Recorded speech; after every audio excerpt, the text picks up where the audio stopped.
திருச்சிற்றம்பலம். நமது சிவசிவ அன்பே சுபம் அறக்கட்டளையில் பயணம் செய்யும் அனைத்து அடியாருக்கும் இனிய வணக்கம். இன்றைய சிறப்பு விருந்தினராக வந்திருக்கும் மூலிகை மகேந்திரன் ஐயா அவர்களை குழுவின் சார்பாக வருக வருக என்று வரவேற்கிறேன்.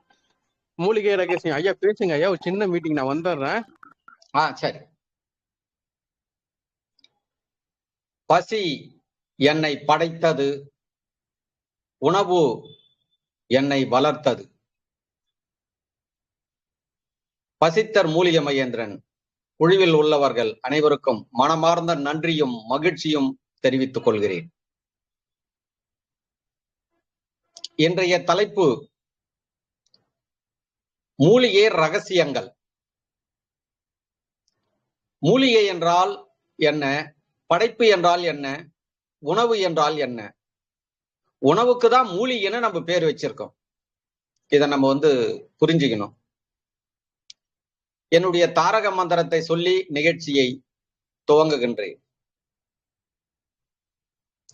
எனக்கு உயிர் கொடுத்த பசியே, அந்த உயிரை பாதுகாப்போட கருவில் சுமந்த பூமி தாயே, எனக்கு உயிரோட்டம் உள்ள உணவு கொடுத்து வாழ வைத்த இயற்கை சத்தே, சத்து படைத்த உடலே, உடலில் உள்ள பசி மெய் உணர்வே, உங்களுடைய சத்துக்கள் துணையோட நிகழ்ச்சியை பசித்தர் மூலிகை மகேந்திரன் துவங்குகின்றேன்.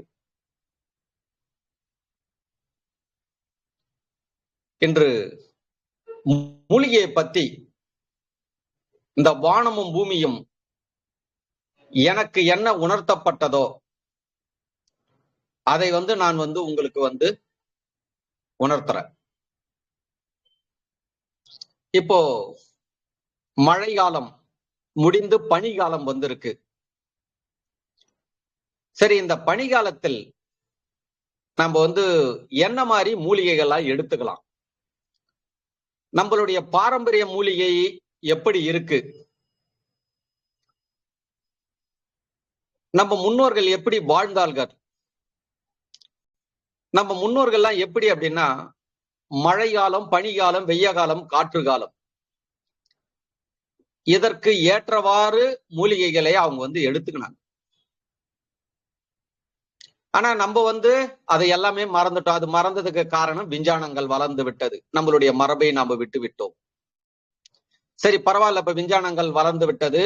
சரி, நம்ம அதுல உலகம் முழுவதும் மாட்டிக்கொண்டோம். அதில் நானும் ஒருவன் மாட்டிக்கொண்டேன். முடிந்த அளவுக்கு நம்மளுடைய மரபு சார்ந்து நம்ம வாழணும். அதுமா தாய் தந்தைங்களுக்கு நான் என்ன கூறுவது என்றால், விஞ்ஞான கல்வி கொடுத்தாக வேண்டும், இல்லை என்று சொல்லவில்லை. என்னுடைய பிள்ளைகளுக்கும் நான் கொடுக்கின்றேன். ஒரு நாளைக்கு ஒரு 10 நிமிடம் இல்லை 20 நிமிடம் நம்மளுடைய பிள்ளைங்களுக்கு இந்த உணவை பத்தியும் படைப்பை பத்தியும் நாம சொல்லி கொடுக்கணும், பேசணும். அவங்களா கூட படைப்புன்னா என்ன, இந்த உடம்புன்னா என்ன, அப்போ பசின்னா என்ன, உணவு என்றால் என்ன, இப்படின்னு நம்ம பிள்ளைங்களா கூட நம்ம பேசணும். அதே மாதிரி நம்ம நட்புக்குள்ளவும் நம்ம இதை பேசணும். இதெல்லாம் நம்ம கொஞ்சம் பேசணும்னா தான் உடலில் எந்த நோய்கள் வந்தாலும் நமக்கு பயம் வராது. இதைதான் நீங்க மெயினா புரிஞ்சுக்கணும். எப்படி பயம் வராது? மனிதர்கள் ஆடம்பர வாழ்க்கையில் நம்ம வாழுகிறோம். வாழ்ந்துவிட்டு உடலில் நோய் வந்ததும் பயம், நடுக்கம் அப்படி வருகிறது. இதுக்கெல்லாம் காரணம் என்னவென்றால், நாம பணம் இருந்தால் நம்ம உடலுக்குள் வருகின்ற அனைத்து நோயும் குணப்படுத்தலான்னு நம்ம திசை திரும்பிட்டோம். பணத்தால் நோய்களை குணப்படுத்த முடியாது. பிற மருத்துவத்தால் நோய்களை குணப்படுத்த முடியாது. பிறருடைய அறிவுரையால் குணப்படுத்த முடியாது. என்னுடைய அறிவுரையாலையும் குணப்படுத்த முடியாது. நாங்க ஐயா அப்படி சொல்லிட்டீங்க, இதுதான் உண்மை. புரியுதுங்களா? இந்த உடலில் பார்த்தோம்னா 2 இருக்கு, பேரறிவு, சிற்றறிவு. இப்ப இதுவரையிலும் இவங்கள் சொன்னதெல்லாம் என்ன? சிற்றறிவை பத்தி சொல்லுவார்கள், பேரறிவு பத்தி சொல்லுவதில்லை. அந்த பேரறிவை அறிவதற்கு, அந்த பேரறிவை பேசுவதற்கு என்னுடைய தாரக மந்திரமே எனக்கு உதவி செய்தது. பிறரறிவை பேசுவதற்கு நான் பிறக்கவில்லை, என் சுய அறிவை பேசுவதற்கு நான் பிறந்தேன். இதை நீங்கள் ஆழ்ந்து சிந்தித்தால் மட்டும்தான் உங்களுடைய உடலில் வருகின்ற நோய்களை நீங்கள் குணப்படுத்த முடியும். இதை அலட்சியமாக எடுத்துக்கொண்டால் உடலில் நோய்கள் வந்தது கண்டிப்பாக பயம் வரும். நான் பலருக்கு மூலிகை கொடுக்கிறேன். மூலிகை கொடுத்தால் ஒரு சிலர்களுக்கு நோய் குணமடையுது, ஒரு சிலருக்கு குணமடையவில்லை. ஏன் ஒரு சிலருக்கு குணமடையுது, ஒருத்தர் குணமடையலை என்றால், எல்லாருக்குமே ஒரு ஆர்வங்கள். மூலிகை பத்தி அதிகமா பேசுவார்கள். என்னுடைய பேர் பசித்தர் மூலிகை மகேந்திரன் பேர் வச்சுக்கின்னு மூலிகை கொடுத்தால் நோய் குணமடையாதுன்னு உங்களுக்கே ஒரு ஆச்சரியமா இருக்கு. என்னங்கய்யா இப்படி பேசி விட்டீங்க?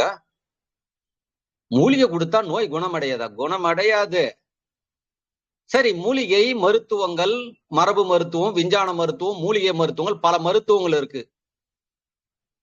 ஏதா மூலிகையெல்லாம் கொடுத்து நோய்களை குணப்படுத்தி எல்லா மருத்துவமனை இழுத்து மூடிடலாமே, நோய் இல்லாமல் மனிதனை வாழ வைக்கலாமே. ஏன் முடியல? மூலத்தை விட்டு விட்டீர்கள். எது? ஆதி நிலையை விட்டு விட்டீர்கள். இப்போ மற்றவங்களுக்கும் எனக்கு இருக்கிற வித்தியாசம் என்னவென்றால், மூலிகை கொடுப்பார்கள், 100 பேருக்கு கொடுத்தால் 50 பேருக்கு குணமடையுமா, 50 பேருக்கு குணமடையாது. 50 பேருக்கு குணமடைந்ததை மட்டும் எங்கிட்ட இப்படி வந்தாங்க, இது மாதிரிலாம் கொடுத்தேன், இது மாதிரி நான் இப்படி கொடுத்துக்கணும், நான் இது மாதிரி கடுமையா விரதம் இருந்தா, நான் இப்படி பண்ண பல விதமாக ஒரு ஆள்கள் ஒரு விதமா சொல்லுவார்கள். அடுத்து படித்து விட்டு விஞ்ஞான கல்வி இருக்கு, அவங்க கிட்ட போனோம்னு வச்சுங்களா, அவங்க பாட்டுன்னு ஏகப்பட்டதை சொல்லுவாங்க. இந்த நோய் வந்துடுச்சு, இந்த உறுப்புல இருந்து அந்த உறுப்பு, இதுல இருந்து அது, இது தலையை பிச்சுக்க வேண்டியதா இருக்கும். இதெல்லாம் நானும் கடந்து இதற்கு முன்பு எடுத்துட்டு லாஸ்ட்ல ஒரு முடிவுக்கு வந்தேன். இவ்வளவு பேசணுமா? மற்ற ஜீவராசிகளா இதெல்லாம் பேசுதா அப்படின்னா இல்லை. அப்ப மூலிகை கொடுத்த நோயே குணமடையல, 50 பேர் குணமடையுது, 50 பேர் குணமடையவில்லை என்றால் என்னன்னு ஆழ்ந்து பதிவு செய்தேன் பிரபஞ்சத்திலும் என்னுடைய உடல். அப்பதான் எனக்கு புரிந்தது எது என்றால் பசி. இப்பதான் கிளைமாக்ஸ்க்கு வரேன். இந்த பசியை நீங்கள் அறியாமல் உடலில் ஒரு நோயும் குணமடையாது. இதை மட்டும் புரிந்து கொள்ளுங்கள். இதுவே ஆதி நிலை. ஆனா இந்த உலகத்துல எத்தனை பேர் சொல்லி கொடுக்குறாங்க? சொல்லியே கொடுக்க மாட்டாங்க. இது அவ்வளவு பிடிக்க தெரிந்தும் சொல்லி கொடுக்க மாட்டார்கள். என்ன செய்வது அந்த மனிதர்களை? சரி, அது அவர்களை வானமும் பூமியும் பார்த்து கொள்ளட்டும். புரியுதுங்களா? நீங்களாவது தயவு செய்து இதுக்கு மேல சொல்லி கொடுங்கள். புரியுதுங்களா? நீங்கள் நலமோடு வாழுங்கள். உங்களுடைய பிள்ளைகளுக்கு சொல்லிக் கொடுங்கள். உங்களுடைய பேர பிள்ளைகளுக்கு சொல்லிக் கொடுங்கள். நீங்கள் சொல்லி கொடுக்காமல் நீங்கள் ஏமாற்றினாலும் சரி, இந்த வானமும் பூமியும் பசி மார்க்கம் என்பதை இந்த பூமியில் படைத்திருக்கு. அந்த மார்க்கம் சொல்லிக் கொடுத்து உங்களுடைய பிள்ளைகளையும், உங்களுடைய பேர பிள்ளைகளையும், உங்களுடைய கொல்லு பேரனையும், உங்களையும் அந்த மார்க்கம் வாழ வைத்தே தீரும். அந்த தலைப்பு தான் இன்று நடக்கிறது, பசி மார்க்கம். புரியுதுங்களா? அப்போ இத நல்ல தெளிவா புரிஞ்சுங்க. பசி பசி பசி பசி பசியே ஆதி நிலை. புரியுதுங்களா? உலகத்தில் இதுக்கு முன்னாடி மகான்கள், சித்தர்கள், மகர்ஷிகள் எவ்வளவு பேர் வந்திருக்காங்க. முன்னோர்கள்லாம் அவங்க சொன்னதெல்லாம் உலகத்தில் 800 கோடி பேர் ஏத்துக்கினாங்கன்னா எதிர்க்கிறார்கள். இங்கதான் நான் ஆழ்ந்து சிந்தித்து, ஏன் ஒரு ஆள்கள் ஒன்று சொல்லுகிறார்கள், ஒரு மருத்துவம் சொல்கிறார்கள். இந்த சித்தர் ஒண்ணு சொல்றாரு, அந்த சித்தர் ஒண்ணு சொல்றாரு, அதுல சொல்றாரு. இது அந்த சித்தர்களுக்குள்ள போகும்போதே ஒரே உள்நாட்டு குழப்பமாகுதாங்க. அவர் ஒரு ஃபார்மேட் மாத்துறாரு, இவர் ஒரு ஃபார்மேட் மாத்துறாரு. சரி, இத்தனை ஃபார்மேட் மாத்து நோய் குணமடைந்ததான்னா இல்ல. இங்கதான் ஆழ்ந்து சிந்தித்து இந்த பிரபஞ்சகத்தில் பூமி கிட்டையும் என்னுடைய உடல் கிட்டையும் பதிவு செய்.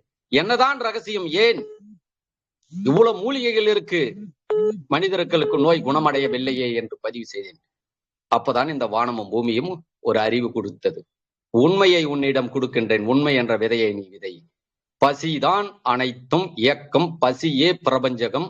அதனால்தான் இன்னைக்கு பசிக்கும் உணவுக்கும் பூமியில் உள்ள 800 கோடி பேர் கட்டுப்படுவார்கள். அதுவே ஆதிநிலை, அதுதான் பசி, அதான் படைப்பு. பசியே ஆதிக்கடவுள். எப்படி? பசியே ஆதிக்கடவுள். பசியில் அனைவரும் ஒன்று சேருவார்கள். இந்து, முஸ்லிம், கிறிஸ்துவம், இது அது இது எல்லாமே ஒன்று சேருவார்கள். மீதி வேற எதிலையும் ஒன்று சேர மாட்டார்கள். அப்ப பசியில தான் அனைத்து நோயும் குணமடையும். இந்த மருத்துவம், அந்த மருத்துவம். எப்படி? ஃபர்ஸ்ட் கடவுளை சொல்லுகிறேன், இரண்டாவது மருத்துவத்தை சொல்கிறேன். பாடத்தை கூர்ந்து கவனிங்க. மருத்துவத்தை, இந்த மருத்துவம், அந்த மருத்துவம், எந்த மருத்துவம் நீங்கள் கொடுத்தாலும் சரி, நீங்கள் கொடுத்த மருத்துவத்தை உங்களுடைய உடலில் உள்ள பசி ஏற்றுக்கொண்டால் உங்களுக்கு ரிசல்ட். பசி ஏற்றுக்கொள்ளவில்லை என்றால் ரிசல்ட் கிடைக்காது. இந்த முதல்ல இந்த புரிதலுக்கு வரணும். புரியுதுங்களா? இந்த புரிதலுக்கு வந்தால் மட்டும்தான் இதுல வெற்றி பெற முடியும். உங்களுடைய பசி இருக்கிறவர்களும் நீங்கள் நலமோடு வாழ்வீர்கள். நீங்கள் எதை அறியலாம், அதை அறியலாம், எல்லாத்தையும் அறிவிங்க. பசி எடுத்ததை ஏதாவது உட்காந்து அதை பேசுங்க பார்க்கலாம். அவள்தான் பசி எடுத்ததும் எல்லாத்தையும் விட்டு போயிடுங்க. பாத்தீங்களா? உண்மை கிட்ட போயிடுறீங்க. இதை புரிந்து கொள்ளுங்கள். பசியை நடத்தி விட்டு மூலிகையை நடத்துவது மிக சிறப்பு. பசிதான் ஆதிக்கடவுள். புரியுதுங்களா? இப்போ எவ்வளவு பேர் வாங்கல, இங்க அங்க ஓடுவாங்க. இங்க நீ ஏதானா கத்துக்க. நீ எங்க வேணாலும் ஓடு. நீ எங்க வேணாலும் லாஸ்ட்ல நீ எங்க பிறந்தாயோ அங்க வரணும். பசி கிட்ட நீ வந்தாகணும், உணவு கிட்ட வந்தாகணும். நீ எவ்வளவு வேணாலும் கத்துக்கோ, எல்லாத்தையும் நீ மறந்தாகணும். நீ மறக்க முடியாதது எது என்றால் இரண்டு மட்டுமே, பசியும் உணவும். இதை புரிஞ்சுக்கின்னு இப்போ ஒரு மூலிகையும் பத்தி இதுக்கு மேல மூலிகை நிகழ்ச்சிகள் கொஞ்சம் கண்டினியூயா எனக்கு எப்போ வாய்ப்புகள் அமையுதோ அப்போ கண்டிப்பாக இந்த குழுவில் சிவசிவ அன்பில் நான் கண்டிப்பாக நான் நடத்துகிறேன். அது அதனால அப்போ பசிதான், அதை நீங்கள் புரிந்து கொண்டு. ஆனா கருவிலிருந்து இன்று வரலும் பசி உங்களை காப்பாத்துது. ஆனா அதை நீங்க சொல்லி கொடுக்குறீங்களா பாருங்களேன் பிறருக்கு. ஆனா வேற ஒண்ணு சொல்லி கொடுத்துங்கிறீங்க பாருங்களேன். சரி, இவ்வளவு நீங்க சொல்லி கொடுத்தா அந்த பசி உங்களை காப்பாத்துது பாருங்க. அந்த பசி நீங்க பத்தி பிறருக்கு சொல்லி கொடுக்கலாம் கூட அந்த பசி உங்களை கைவிடல காப்பாத்துது பாத்தீங்களா? ஆனா அதை சிந்திக்கல பாருங்களேன். நான் உண்மையை பிடிச்சிங்கன்னா மகிழ்ச்சியா வாழ்றேன். நீங்க உண்மையை விட்டுட்டு நான் தலையை பிடிச்சிக்கினேன், நீங்க வாழை பிடிச்சிக்கிறீங்க. அதனால்தான் இவ்வளவு துன்பப்படுகிறார்கள். இதை புரிந்து கொள்ளுங்கள். இப்பவும் சொல்லுகிறேன், உங்களுடைய பசியும் உங்களுடைய உணவும் உங்களை நலமோடு வாழ வைத்தே தீரும். அது நீங்கள் பசிக்கு நீங்கள் பிறருக்கு நீங்கள் அறியவில்லை என்றாலும் சரி, அதை நீங்கள் ஏற்றுக்கொள்ளவில்லை என்றாலும் சரி, அது உங்களை வாழ வைத்தே தீரும். தாயினுடைய கருவறையிலிருந்து வெளியே பசி எடுத்ததும் உணவை உண்ணுகிறீர்கள். உண்ண உணவெல்லாம் உடலாக மாற்றியது. நீங்க என்ன செஞ்சிருக்கணும்? பசியிடம் கண் கலங்கி போற்றி வாழ்த்திருக்கணும். என்னை நலமோடு இத்தனை ஆண்டு காலம் வாழ வைத்தாய், நான் அறியாமல் போய்விட்டேன் என்று உங்களுக்குள்ள நீங்க போற்றி அந்த பசிக்கு நன்றி சொல்லணும். சொல்ல மாட்டேன்றீங்களே, வேற எதுக்கும் நன்றி சொல்லிங்கிறீங்களே. நோயை குணப்படுத்த முடியாததுகிட்ட போய் நன்றி சொல்லிங்கிறீங்க. நோயை குணப்படுத்துறதுக்கிட்ட நன்றி எப்படி வாழ்றீங்க பாருங்களேன். நீங்க உங்க மனசாட்சி கிட்ட ஒரு கேள்வி கேளுங்களேன். நோயே குணப்படுத்தல, அதுங்கிட்ட போய் நம்ம மல்லு கட்டிங்கிறோம். ஆனா எல்லாத்தையும் உணவெல்லாம் வயிறு வலி கொடுத்து கூட சிரமப்படுத்தி அந்த உணவுகளை ஜீரணம் செய்து அது கழிவுகளாக வெளியேற்றி அதில் உள்ள நல்ல சத்துக்களை பிரித்து இந்த உடலுக்கு கொடுக்குது. ஆனா அதை நம்ம வணங்கல, அதுங்கிட்ட சரணாகதி ஆகல, அதை போற்றி வாழ்த்தல பத்தியா நம்ம எப்படி வாழ்ந்துங்கிறன நான் சொன்ன மாதிரி நீங்க திங்க் பண்ணுங்களேன். நீங்கள் அற்புதமாக நீங்கள் வாழ்வீர்கள். இப்ப புரிஞ்சிடுச்சிங்களா? இப்போ மூலிகைக்குள்ள போலாம். பருவகாலம் மூலிகைகள்னு ஒண்ணு இருக்கு. புரியுதுங்களா? அந்தந்த பருவ காலத்தில் இருப்பதை இதைதான் நீங்கள் முதல் படிக்க வேண்டும். ஆனா விஞ்ஞான கல்வி படித்தீர்கள், சரி, விஞ்ஞான கல்வி படித்து விட்டீர்கள், அது ஒன்றும் சொல்ல முடியாது. மரபு கல்வியும் படைப்பினுடைய கல்வியும் நீங்கள் படிங்கள். இதுதான் நான் உங்களுக்கு சொல்ல வரேன். நான் என்ன சொல்ல வரேன்னா மரபு கல்வி. அப்போ பருவ காலத்தில் என்ன மாதிரி மூலிகைகள் இருக்கு அப்படின்னு நீங்க தெரிஞ்சுக்கணும். இன்று என்னுடைய வீட்டில் என்ன உணவு நாங்கள் சமைத்து சாப்பிட்டோம்ன்றது பதிவு செய்யறேன். வாத நாராயணன் அற்புதமான மூலிகை. எப்படி? அது உணவு தான், ஆனா உங்களுக்கு புரியறதுக்காக மூலிகைன்னு சொன்னாதான் உங்களுக்கு புரியுது, அதுக்காக அது மூலிகைன்னு சொல்றேன். பசி படைத்தது எல்லாம் உணவுதான். புரியுதுங்களா? மூலிகைன்னு சொல்றது உங்களுக்கு புரியுதுக்காக. ஆனா என்னை பொறுத்தளவு அது மூலிகை கிடையாது, உணவு.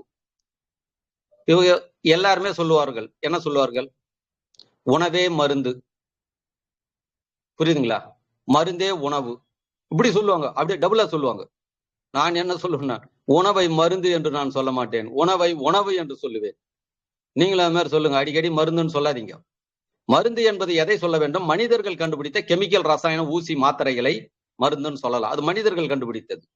இன்னும் கொஞ்ச நாள் போனா சாதத்தையே மருந்துன்னுவாங்க போலக்குது. அப்படி போகும் போலக்குது காலம். நீங்கள் என்ன பேசுகிறீர்கள்னு கொஞ்சம் சிந்தித்து பேசுங்கள். இப்ப நான் சிந்தித்து பேசுறேன். உணவை உணவு என்று படைத்ததை உணவுன்னு சொல்றேன். மனிதர்கள் கண்டுபிடித்ததை மருத்துவம் சொல்றேன், மருந்துன்னு சொல்றேன். இப்ப புரியுதுங்களா? இதை புரிஞ்சுங்க.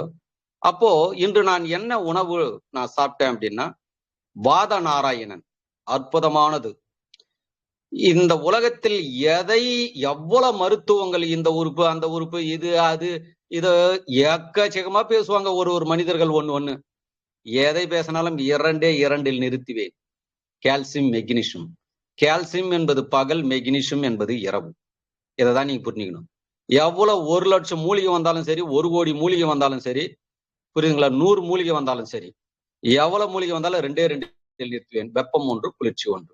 ஆண் தன்மையானது, பெண் தன்மையானது. இதை நீங்க புரிஞ்சுக்கணுங்க, வெற்றி காணலாம்.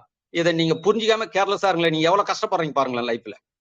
ஆனா ஒரு நாள் புரிஞ்சுக்குங்க கண்டிப்பா. நீங்க உடனே புரிஞ்சுக்கிறவங்க இருக்காங்க, கொஞ்சம் லேட்டா புரிஞ்சுக்கிறவங்க இருக்காங்க, இன்னும் ரொம்ப லேட்டா புரிஞ்சுக்கிறவங்க இருக்காங்க. ஆனா ஒரு நாள் இல்லைனாலும் ஒரு நாள் உங்களுடைய உடல் பாடம் நடத்தும். அன்றே பசித்தர் மூலிகை மகேந்திரன் நடத்தினான். அதை கூர்ந்து கவனித்து அதற்குள்ள நீ பயணிக்கவில்லை பாத்தியா? அதை கேட்டுட்டு அப்படியே விட்டுட்டு பாத்தியா? ஆனா இன்னைக்கு உடலில் நோய் பெருகியதும் தவிக்கிற பாத்தியா? இன்னைக்காவது கடந்து அதுக்குள் போ. அந்த பசி உன்னை காப்பாற்றும். புரியுதுங்களா? அது போல் உங்களுடைய உடல் பிற்காலத்தில் நடத்தும். அதனால்தான் உங்களுக்கு எல்லாம் சொல்லிடுறேன், பிற்காலத்தில் நடத்தின பிறகு மாறாதீர்கள், இப்பவே நீங்க மாறிவிடுங்கள். ஈஸியாக இருக்கும்.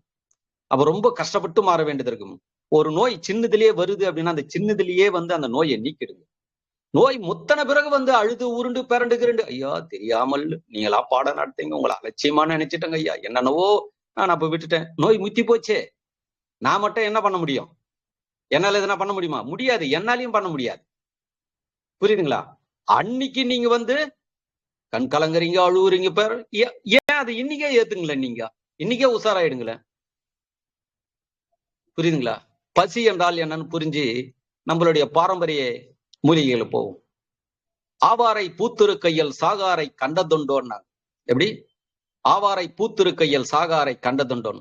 நீங்கள் எத்தனை பேரு ஆவாரம் பூ சீசன் ஸ்டார்ட் ஆச்சு, எவ்வளவு பேரு நீங்கள் ஆவாரம் தேநீர் சாப்பிட்டீங்க? ஆவாரம் பூவை கொண்டு அந்த இதழ் மட்டும் பிரிச்சு எடுத்து அதுல எவ்வளவு பேர் தேநீராக்கி சாப்பிட்டீர்கள்? எவ்வளவு பேர் குழம்புல கடைஞ்சி சாப்பிட்டீர்கள்? பருப்பு போட்டு கூட்டு வச்சு எவ்வளவு பேர் சாப்பிட்டீர்கள்? சாப்பிடவே இல்லையே. ஆவாரம் பூ கிள்ளுவதால் அதை நான் பதிவு செய்கிறேன். ஆவாரம் செடியிடம் போய் ஆவார செடியிடம் கேட்டேன், மனிதன் மரணத்தையே நீ தள்ளி போடுவோமே, அப்படி என்ன சத்து இருக்கு என்றால் அந்த செடி விளக்குகிறது. என் பூவில் 5 இதழ் இருக்குது. மண் சத்து, நீர் சத்து, நெருப்பு சத்து, காற்று சத்து, விண் சத்து. மனிதனுடைய உடலில் பஞ்சபூத குறைபாடே நோய்கள். எங்கிட்ட 5 சத்து இருக்கு. இதை சாப்பிடும்போது எது கம்மியா இருக்கோ அதை அதிகமாக்கும், எது அதிகமா இருக்கோ நான் கட்டுப்படுத்துவேன். பஞ்சபூத சத்து உடலில் சமநிலை ஆகிவிட்டால் நீ நலமோடு வாழ்வாய் அப்படின்னு அந்த ஆவாரம் பூ செடி அறிவை கொடுத்தது. அதே இடத்தில் ஒரு பாடல் மெட்டு போட்டேன். மலர்ந்திருக்கு மலர்ந்திருக்கு மலர்கள் எல்லாம் மலர்ந்திருக்கு, மருத்துவத்தை வைத்து இருக்குதையா, மருத்துவத்தை வைத்து இருக்குதையா. மனிதருக்கு தீராத நோய்களையே தீர்ப்பதற்கு மண்ணுலகில் பிறந்து இருக்குதையா, மனிதரையே பார்த்து காத்து இருக்குதையா. ஆவாரம் செடி, நான் பிறந்து விட்டேன், வளர்ந்து வருகிறேன், பருவம் அடைந்து விட்டேன், அரும்பு விடுகிறேன், அரும்பு முத்துகிறது, மலர் பூத்து இருக்கு. உங்களை எல்லாம் நலமோடு வாழ வைப்பதற்காக நான் மலர்ந்திருக்கிறேன் என்று மலர் சொல்லுகிறது. மனித இனத்தை நலமோடு வாழ வைப்பதற்காக நான் பிறந்திருக்கின்றேன். அனைவரும் என்னை பறித்து கொண்டு போய் உணவில் கலந்து என்னை சாப்பிடுங்கள், உங்களுடைய உடலில் உள்ள பஞ்சபூதங்களை நான் சமநிலையாக செய்வேன் என்று ஆவாரம் பூ செடி நமக்கு மெசேஜ் சொல்லுது. ஆனா எவ்வளவு பேர் சாப்பிட்டீங்க? சாப்பிடாம போனதால் தாங்க மருந்து சாப்பிட்டுங்கிறீங்க. எங்க தப்பு நடக்குது புரியுதுங்களா? சாப்பிடாம போனதால மருந்து சாப்பிட்டுங்கிறீங்க. அதை புரிஞ்சுக்குங்க. இதுக்கு மேலேயாவது இந்த நிகழ்ச்சி முடிந்த பிறகு இயற்கையின் பக்கம் திரும்புங்க. அப்போ மனிதன் மரணத்தையே தள்ளி போடும் சத்துக்களை வைத்து இருக்குதையா, மண்ணு நீரும் நெருப்பும் காற்றும் விண்ணும் சேர்ந்த சத்துக்களை வைத்து இருக்குதையா, பனி காலத்திலே மலர்ந்து இருக்குதையா, ஆவாரம் பூவுக்குள்ளே மறைபொருளாய் சத்துக்களை வைத்திருக்குதையா. எப்படி சத்துக்களை வச்சுக்கணும், எவ்வளவு சைலண்டா இருக்குது பாத்தீங்களா? ஆவாரம் பூவை சாப்பிட்டு பாருங்க, தேநீரை சாப்பிட்டு பாருங்க, உங்களுடைய கிட்னி எந்த அளவுக்கு பலம் பெருகுதுன்னு பாருங்க, உங்களுடைய சுகர் கட்டுப்பாட்டுக்கு வருதா இல்லையான்னு பாருங்க. ஆனா அந்த செடியை எத்தனை பேருங்க வணங்குனீங்க? யாருன்னா வணங்குனீங்களா? இல்லையே. புரியுதா? நோயை குணப்படுத்துகிறது, அதை போய் வணங்குன்னா அதை விட்டு வேற ஒண்ணு புடிச்சுன்னு மல்லு கட்டிங்கிறீங்க. உங்களை என்ன செய்வது? சரி, இதுக்கு மேலேயாவது மாறுது. ஆவாரம் பூக்கள் மலர்ந்திருக்க எல்லா பகுதியிலையும் முடிந்த அளவுக்கு சேகரிங்கள். புரியுதுங்களா? சேகரிச்சு அதை பயன்படுத்தி சாப்பிடுங்கள். ஆவாரையெல்லாம் சாப்பிட்டு பாருங்க, அவ்வளவு ரத்தம் சுத்தமாகும், கிட்னிக்கு பலம் பெறும், ரத்தத்தை சுத்தம் செய்யும். புரியுங்களா? சிம்பிளானதுங்க. நீங்கள் லட்சக்கணக்கில் பணம் செலவு செய்து ஒரு மருத்துவத்தை பார்க்கும்போது நோய் குணமடையாது. சாதாரணமா ஒரு 300 ரூபாய் 400 ரூபாய் இல்ல ஒரு 1000 ரூபாய் வச்சுக்கோங்க, அதுல இருக்கிறத வாங்கி சாப்பிட்டால் நோய்கள் குணமடைந்து விடும். நீங்களே ஆச்சரியப்படுவீர்கள். புரியுதுங்களா? அதனால ஆவாரம் பூ சாப்பிடுங்க. நம்மளுடைய பாரம்பரியத்துல ஆவாரம் பூ தேநீர் எப்ப சாப்பிடலாம்னா, இரவு படுக்கும் பொழுது சாப்பிட்டு படுத்தீங்கன்னா சிறப்பு இருக்கும். சாப்பிடுற உணவுகள் செரிமானம் ஆகும், செரிமானம் ஆவாமலேயும் இருக்கும். ஏன்னா ஒருத்தர் 7 மணிக்கு சாப்பிடுவாரு, 8க்கு சாப்பிடுவாரு, ஒரு சிலர் 9 கூட சாப்பிடுவாங்க. அந்த ஜீரணங்கள் பாதி நடந்திருக்கும், பாதி நடக்காமல் இருக்கும். அப்போ பாத்தீங்க அப்படின்னா அந்த ஆவாரம் பூ தேநீர் இரவுல சாப்பிட்டு நீங்க படுத்தீங்கன்னா அந்த சூடா நீங்க குடிக்கும் பொழுது அந்த செரிமானம் கொஞ்சம் குறைபாடு அந்த கூட அந்த குறைபாடை சரி செய்யும். சரி செஞ்சு உங்களுடைய வெப்பத்தை பெருகி ஜீரணத்தை தரமாக்கும். அது புரியுங்களா? தரமாக்கி அந்த சத்தை பிரிக்கும். அதனால இரவுல சாப்பிடுங்க வாய்ப்பு கிடைக்கிறோம். இல்லைங்க ஐயா,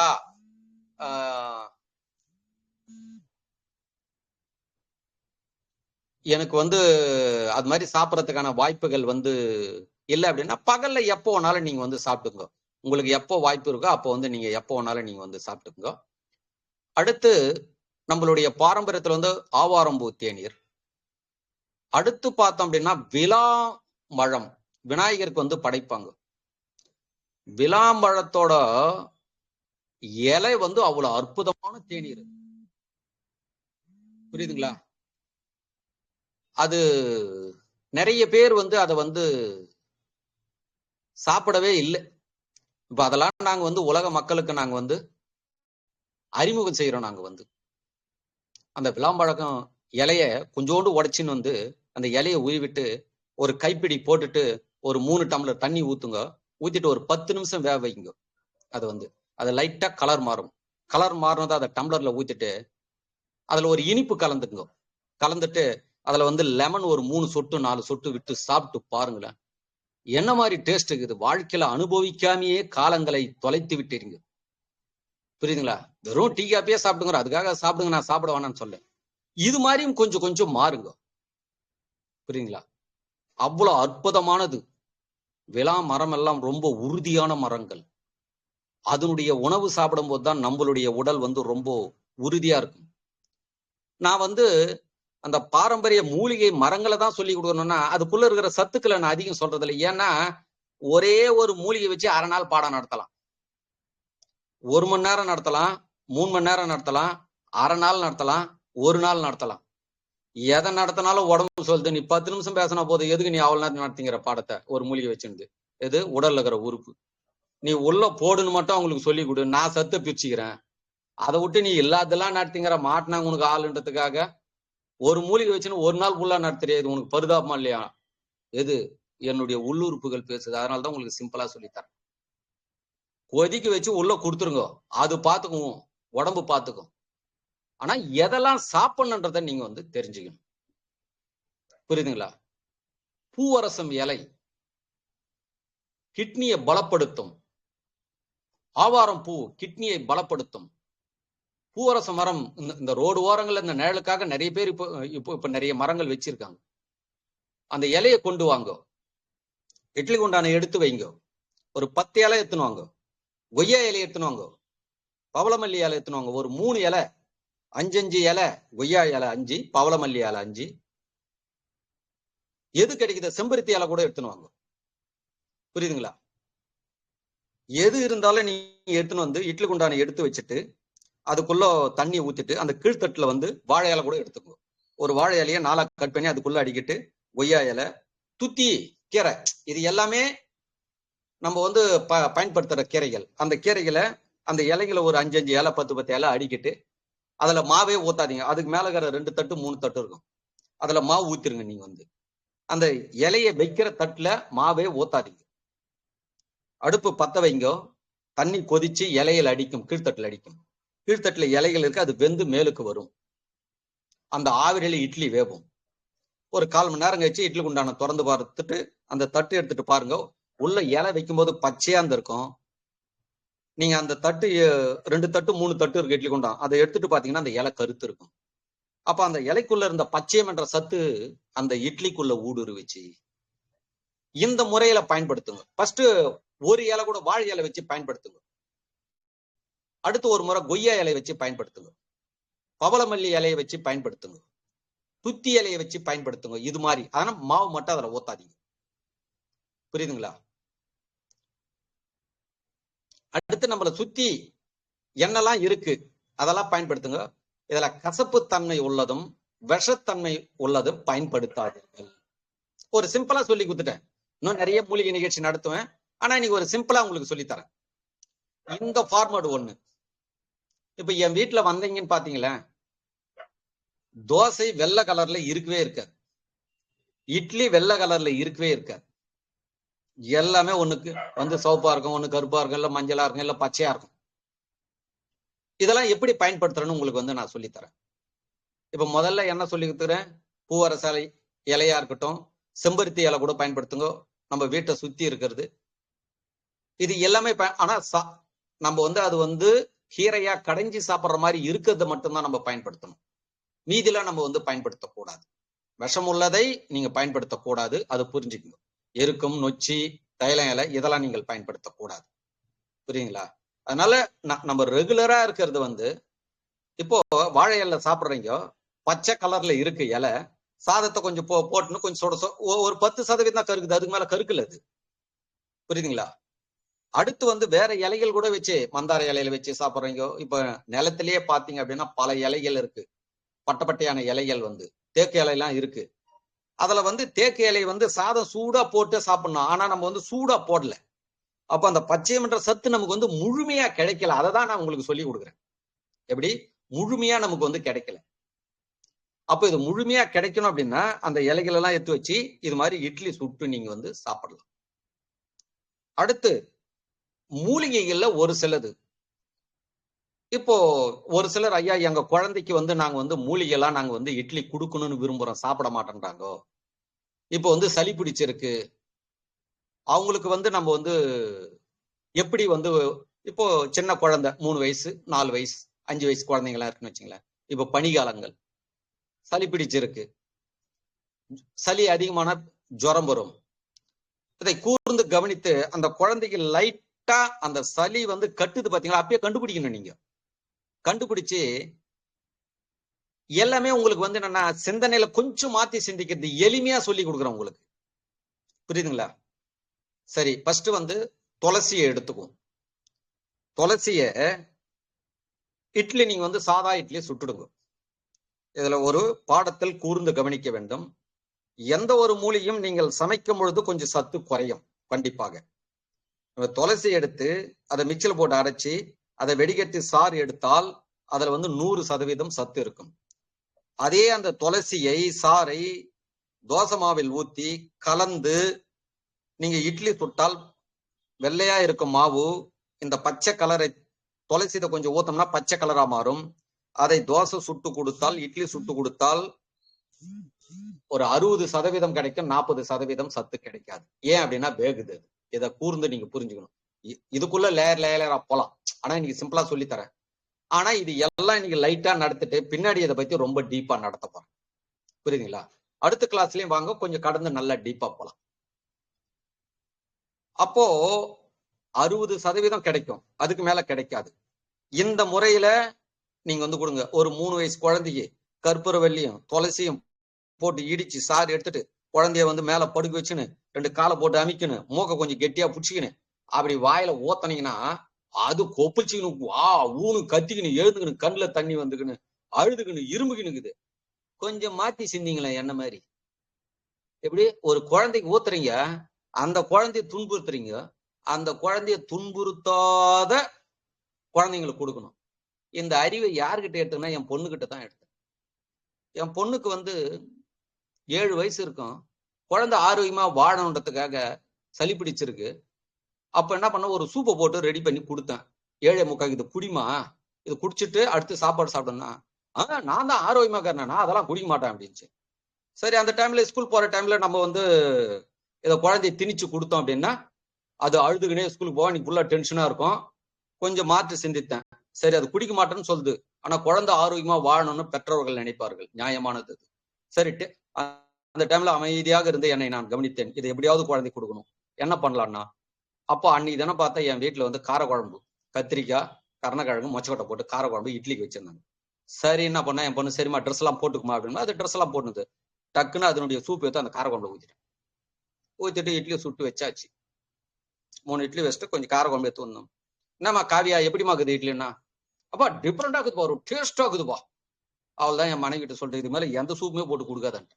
எதுக்கு போய் வந்து என் பொண்ணுகிட்ட மனசுல நினைச்சேன், நீ 8 அடி பாயிற, குடிக்க மாட்டேன் நீ சொல்ற, நான் வந்து 16 அடி பாயிறேன், உன்னை குடிக்க வச்சே தீருவேன். கொஞ்சம் மாற்றி சிந்தித்தேன். பாத்தீங்களா, எல்லாமே என் மனைவி கிட்ட சொல்லிட்டேன், துணையார்கிட்ட, இதுக்கு மேல எதையுமே போட்டு கொடுக்காது, எல்லாத்தையும் இட்லியில தோசை மாவுல கலந்துரு, இட்லி மாவுல அடுத்து குழம்புல கலந்துரு, இன்னும் சாதத்துல கலக்கிறது இப்ப வேண்டாம், அது அடுத்த நிகழ்ச்சிகளை பார்க்கலாம். புரியுதுங்களா? இதுக்கே நீங்க எவ்வளவு பேர் செய்ய போறீங்க, என்ன புரிய போகுதுன்றது வந்து தெரியல. புரியுதுங்களா? இது வந்து அப்போ சூப்பராக இருந்துச்சு. அதை வச்சுதான் அப்படியே டெவலப்மெண்ட் ஆகினோம். என் பொண்ணோட அன்னைக்கு வேணான்னு சொன்னதால் தான் இந்த அளவுக்கு மூலிகை எல்லாம் கடந்து போக முடிஞ்சது என்னால. இது புரிஞ்சுக்கோ, இது ஒரு புரிதலுக்கு வச்சுக்கோங்க. அதே போல ஒரு 3 வயசு குழந்தைக்கு துளசி, கற்பூரவள்ளி, நம்மளுடைய நாட்டு மருந்து கடையில இருந்து கூட இடிச்சு அதை கொதிக்க வச்சு சாறு எடுக்கிறோம். பல விதத்துல நம்ம செய்யறோம். எது ஒண்ணுமே நீங்க இதுக்கு மேல இவ்வளவு நாள் ஊத்திட்டீங்க, இதுக்கு மேல குழந்தைய வந்து கஷ்டப்படுத்தி அதை அழ வச்சு கொடுக்காதீங்க. கொஞ்சம் மாற்றி சிந்தித்து நான் சொல்ற மாதிரி செஞ்சு பாருங்க. இப்போ ஒரு 3 வயசு குழந்தை எடுத்துக்கோமே, அது வந்து ஒரு 1.5 இட்லி சாப்பிடுது, ஒரு கணக்குக்கு வச்சுக்கோங்க. சாம்பார் வச்சுட்டீங்க நீங்க, இல்ல சட்னியை கூட வச்சுட்டீங்க. அந்த குழந்தைக்கு மட்டும் ஒரு 3 கரண்டி சாம்பார் எடுத்து தனியா வச்சுக்கோங்க. இட்லியை செஞ்சிடுங்க, இட்லியை சுட்டுடுங்க. இட்லிய வந்து அந்த துளசி சாறை வந்து கொஞ்சோண்டு ஒரு 10 சொட்டு அந்த இட்லி மாவுல ஊத்தி கொஞ்சம் கொஞ்சமா கொடுக்கணும். ஆர்வத்துல அதிகமா கொடுக்கூடாது, உடம்பு சூடாகும். புரியுதுங்களா? சளி என்பது வந்ததுன்னா 10 நாள் 15 நாள் இருக்கும். இந்த 15 நாள்ல மைல்டா நீங்க இது மாதிரி கொடுத்துன்னு வரணும், ஆட்டோமேட்டிக்கா சளியை குணப்படுத்திடும். என் பொண்ணுக்கு 3 நாள்ல குணமாகணும். ஹெவியா போட்டீங்கன்னா யூரின் போகும்போது எரிய ஆரம்பிச்சிடும், குழந்தைக்கு உடல்ல வந்து சூடு அதிகமாயிடும். இதையும் கூர்ந்து நீங்க சிந்திக்கணும். புரியுதுங்களா? ஆழ்ந்து இதை வந்து நீங்க வந்து சிந்திக்கணும். அப்போ இட்லி தோசை மாவுல ஊத்தி இட்லி சுட்டு கொடுக்கலாம். ஆனா அதுல 60 தான் கிடைக்குது, 40 கிடைக்கல. ஏன்னா வெந்து போச்சு, அந்த மூலிகை இறந்துடுச்சு. 100% கிடைக்கணும்னா இது மாதிரி செய்யுங்க. மிக்சில போட்டு ஃபர்ஸ்ட் துளசி வச்சுக்கோ, மிக்சில போட்டு சாறு எடுத்துருங்க. எடுத்துட்டு ஒரு சின்ன கிண்ணத்துல கொஞ்சோண்டு குழம்பு, ஒரு 3 கரண்டியோ 2 கரண்டியோ குழந்தைக்கு எடுத்து ஊத்துட்டு, 1.5 இட்லிக்கு எவ்வளவு குழம்பு தேவையோ அந்த குழம்பு எடுத்து ஊத்திருங்க. அது சட்னியா இருந்தாலும் சரி, குழம்பு இருந்தாலும் எடுத்து ஊத்திட்டு, அதுல வந்து ஒரு 5 சொட்டு துளசி சாறை மிக்சில போட்டு அடிச்சு அந்த டீ வெடிக்கட்டத்துல வெடிக்கட்டுருங்க. வெடிக்கட்டினீங்கன்னா திப்பி புல்லா மேல நடும், வெறும் எசன்ஸ் மட்டும் கிடையாருங்க. அதுல ஒரு 5 சொட்டு அதுல நீங்க வந்து அதை வந்து 5 சொட்டு அந்த சட்னிலயோ சாம்பார்லயோ கலந்துட்டு அவள்தான் குழந்தைக்கு ஊட்டுருங்க. அவள்தான், சிம்பிளா போச்சு. எவ்வளவு சிம்பிள் பாத்தீங்களா? அந்த குழந்தை அழுவாது. ஒரு சில வீட்டுல பார்ப்பேன், என் பேரன் பேத்திங்க நிறைய பேர் இருக்கிறாங்க ஊர்ல, அந்த மருந்தை ஊத்தி விட்டு அந்த குழந்தை அழுவுறது பார்த்துட்டு அந்த அம்மா அழுவாங்க. ஐயோ இந்த சளி என் குழந்தைய பாடா படுத்துது. அது தேம்பி தேம்பி அழுவதை பார்த்துட்டு அது புடவிலேயே முகத்தை தொடச்சின்னு, சரிடா செல்லம் இதுடா, இது மேல ஊத்த மாட்டேன்டா அம்மாவை, சரிடா அம்மாவை நானே ஒரு அடி அடிச்சுட்டா. இது மாதிரிலாம் பல தாய்கள் பண்றாங்க, பாத்துக்கிட்டாங்கிறேன். ஆனா நான் சொல்ற மாதிரி சிந்திக்கல. இப்ப எல்லாருக்கும் சொல்லி குத்துனுட்டேன், நிறைய பேர் இப்ப வந்து மாறுறாங்க. ஐயா சூப்பர் ஐடியா கொடுத்தீங்க ஐயா, குழந்தை அழவே அழாது. எல்லாத்தையும் கொஞ்சம் மாத்தி சிந்திக்கணும். எது எடுத்தாலும் நீங்க வந்து சமையல்ல கலந்துருங்க.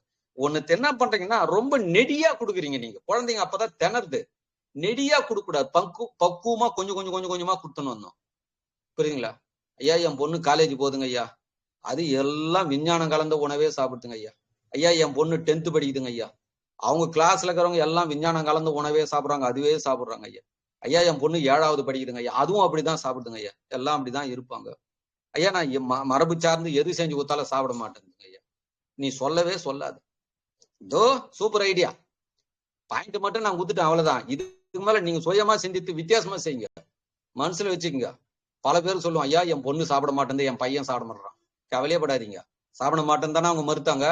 அவங்க 8 அடி பாழ்றாங்க, நம்ம 16 அடி பாயலாம், எப்படியாவது அவங்கள சாப்பிட வச்சிடலாம். ஒன்னே ஒண்ணு இந்த மாற்று சிந்தனை தான். புரியுதுங்களா? இது மாதிரி ஒண்ணும் நீங்க வந்து பயன்படுத்து. புரியுதுங்களா? குழந்தைக்கு வந்து வயிற்றுல புண்ணு இருக்கா? புரியுதுங்களா? அதுக்கு வந்து வில்வ இலை அற்புதமானது. வில்வ இலையை எடுத்துன்னு வந்து நல்லா துளூரா எடுத்துனுவாங்க, முத்தன கீரை எடுத்துன்னு வரக்கூடாது. இன்னைக்கு வந்து வெறும் லைட்டா தான் நடத்துறேன், இதுல பிரிச்சு நடத்துவேன் பின்னாடி. ஆனா உங்களுடைய ரெஸ்பான்ஸ் வச்சுதான் நான் நடத்துவேன். என்ன மாதிரி கேள்வி கேட்கறீங்கோ, என்ன உங்களுக்கு புரிஞ்சுதா இல்லையா, புரியலன்னா விட்டுடுவேன். புரிஞ்சு கேள்வி கேட்டீங்கன்னா கரெக்டா நான் உங்களுக்கு சொல்லிக் கொடுப்பேன். இதுல பார்ட் 1, 2, 3 நான் வந்து பிரிப்பேன். புரியுதுங்களா? துளிராக இருப்பதை ஒரு விதமாக பயன்படுத்த வேண்டும். நடு இருக்கும், மீடியமா முத்தன கீரை கொஞ்சம் இருக்கும், அதை ஒரு விதமாக பயன்படுத்த வேண்டும். ரொம்ப முத்தன கீரை இருக்கு, அதை ஒரு விதமாக பயன்படுத்த வேண்டும். எப்படி? இதை மூணு லேயரா நான் வந்து பிரிச்சு உங்களுக்கு ஈஸியா சொல்லித்தரேன், எளிமையா சொல்லித்தரேன். ஆனா இன்னைக்கு லைட்டா டச் பண்ணிக்கின்னு பாடங்களை போயிடுவோம். பின்னாடி நீங்க அதிகம் விரும்பினால் இந்த மூலிகை நிகழ்ச்சியை நான் வந்து கண்டிப்பாக நான் வந்து நடத்துவேன். புரியுதுங்களா? உங்களுடைய கேள்வி பதில பொறுத்துதான், உங்களுடைய உணர்வு பொறுத்துதான். புரியுதுங்களா? அது வந்து அப்போ எண்ணெய் தேய்த்து குளியல், அதுல எப்படி மூலிகை கலக்கணும், தோசை மாவுகள்ல என்ன மாதிரி மூலிகை கலக்கணும், சமைச்சு உண்ணுவதால் குழம்புல என்ன மாதிரி மூலிகை, அதெல்லாம் இப்ப என்ன புரியுதுங்களா? ஃபர்ஸ்ட், செகண்ட், தேர்டு, இதை ஸ்டெப்பா நான் சொல்லி தருவேன். எண்ணெய் தேய்த்து குளிக்கிறீங்க அப்படின்னா, இப்போ மழை காலம் முடிந்து விட்டது, பனிகாலம் வருகிறது, பனிகாலத்துல அடுத்து வெய்ய காலம் வரப்போகுது. இதுக்கு மேல வந்து எண்ணெய் தேய்த்து குளியல் அதிகம் வரணும். எண்ணெய் தேய்த்து குளியல்ல வந்து மூலிகைகள் எல்லாம் எப்படி நம்ம வந்து ஈஸியான முறையில் அந்த உயிர் சத்து இருக்கிற மாதிரி நாம வந்து எப்படி எல்லாம் நம்ம பதப்படுத்தலாம், அதெல்லாம் உங்களுக்கு கண்டிப்பா நான் கத்துக் கொடுக்குறேன். இப்போ ஒரு சிலர்லாம் நிறைய பேர் என்ன தெரியுங்களா செய்வாங்க, மூலிகையை கொண்டு வருவாங்க. மூலிகை கொண்டு வந்து பாரம்பரியத்துல, அதை நான் தவறா சொல்லல, அவங்க கத்துக்கின மெத்தேடு அது வந்து, அதுக்காக நான் அதை தவறா சொல்லல. இப்போ கரிசலாங்கண்ணின்னு இருக்கு, வெள்ளை கரிசலாங்கண்ணி, மஞ்சள் கரிசலாங்கண்ணி.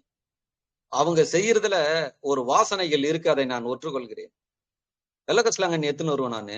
எங்க வீட்டு பக்கத்திலேயே பாட்டியம்மா இருக்காங்க, பொறுமையா செய்வாங்க. ஆனா அவங்களை நான் போற்றி வாழ்த்துகிறேன், மதிக்கிறேன். ஆனா ஒண்ணுத்தில் சறுக்கிறார்கள். அந்த ஒண்ணுத்தில் தான் நான் கூர்ந்து கவனிக்கிறேன். அவங்களுக்கு எனக்கு இருக்கிற வித்தியாசம், எட்டுன்னு வந்ததும் உரல்ல தான் இடிச்சு சாறு எடுக்கிறது.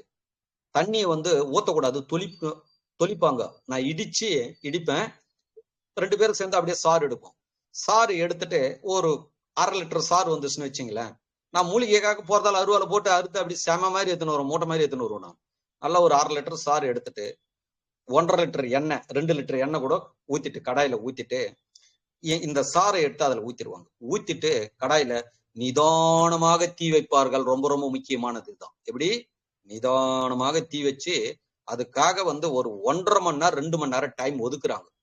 அததான் நீங்க புரிஞ்சுக்கணும். பாத்தீங்களா, வயசுல பெரியவங்க 1.5 மணி நேரம் உரிமையா உட்காந்து கேஸ்ல வைக்க மாட்டாங்க. அவங்க ஒத்தடுப்பு வச்சுங்கிறாங்க, கட்டையில தான் வைப்பாங்க, ரெடி பண்ணிடுவாங்க. வச்சுட்டு நிதானமா வச்சு லாஸ்ட்ல அந்த சொடப்பு நின்ன பிறகுதான் அதை வந்து இறக்குவாங்க. எண்ணெய் வந்து நல்ல கிரீன் கலர் இருக்கும். அது வந்து அந்த சொடப்பு நிக்குது பாத்தீங்களா, அப்ப பாத்தீங்கன்னா 10 வீட்டுக்கு வாசனை வருங்க. 10 வீட்டுக்கு வாசனை வந்தது. அந்த நாங்க வந்து காசற இடத்துல இருந்து 5வது வீட்டுல போய் நிக்கிற, காத்துல வருது வாசனை, அவ்வளவு வாசனை வரும். எது? வெள்ளை கரிசலாங்கண்ணி. அவ்வளவு ஒரு பவர். முடி நல்லா வளர்ச்சி இருக்கும். உடலில் உள்ள வெட்ட சூடு, ஆணுக்கா இருந்தாலும் சரி பெண்ணுக்கா இருந்தாலும் வெட்ட சூடு எடுக்கும். குழந்தை பிறப்புக்கு உதவி செய்யும். புரியுதுங்களா? அவ்வளவு வாசனை வருது. ஆனால் அதில் ஒன்று இல்லை. அதைதான் நான் கூர்ந்து கவனித்தேன். அது அடுத்த நிகழ்ச்சியில் சொல்லி தருவேன் நான் வந்து. ஆனா இன்னைக்கு பாயிண்ட் வந்து உங்களுக்கு நடத்தினாதான் நீங்க ஒரு புரிதலுக்கு வந்துடுவீங்க. புரியுங்களா? அடுத்ததை கூர்ந்து கவனிப்போம். அதுல வந்து என்னன்னா, எண்ணெயை சூடி ஏற்றி விட்டார்கள், மூலிகையை சூடி ஏற்றி விட்டார்கள். 100% அதில் சத்து இல்லை. 50% சத்து இருக்கு, 50% சத்து இல்லை. இப்ப புரிஞ்சுச்சிங்களா? ஒரு புரிதல் கொண்டிருப்பீங்க. எதுக்காக நான் மாற்றி சிந்திக்கிறேன்? ஒரே நிமிஷம் கொஞ்சம் தண்ணி குடிச்சிடுறேன். அதையெல்லாம் உங்களுக்கு சொல்லி தரேன் நான்.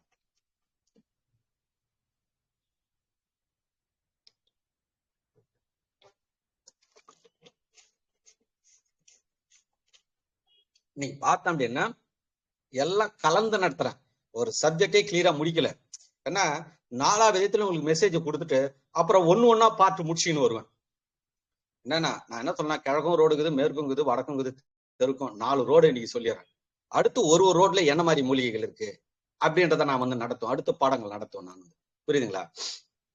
அப்போ அதுல மாற்று சிந்தித்து எண்ணெயிலையும் தேங்காய் இருக்கட்டும், அது நல்ல எண்ணெயா இருக்கட்டும், அதில் உள்ள முழுமையான உயிர்ச்சத்து இருக்க வேண்டும்.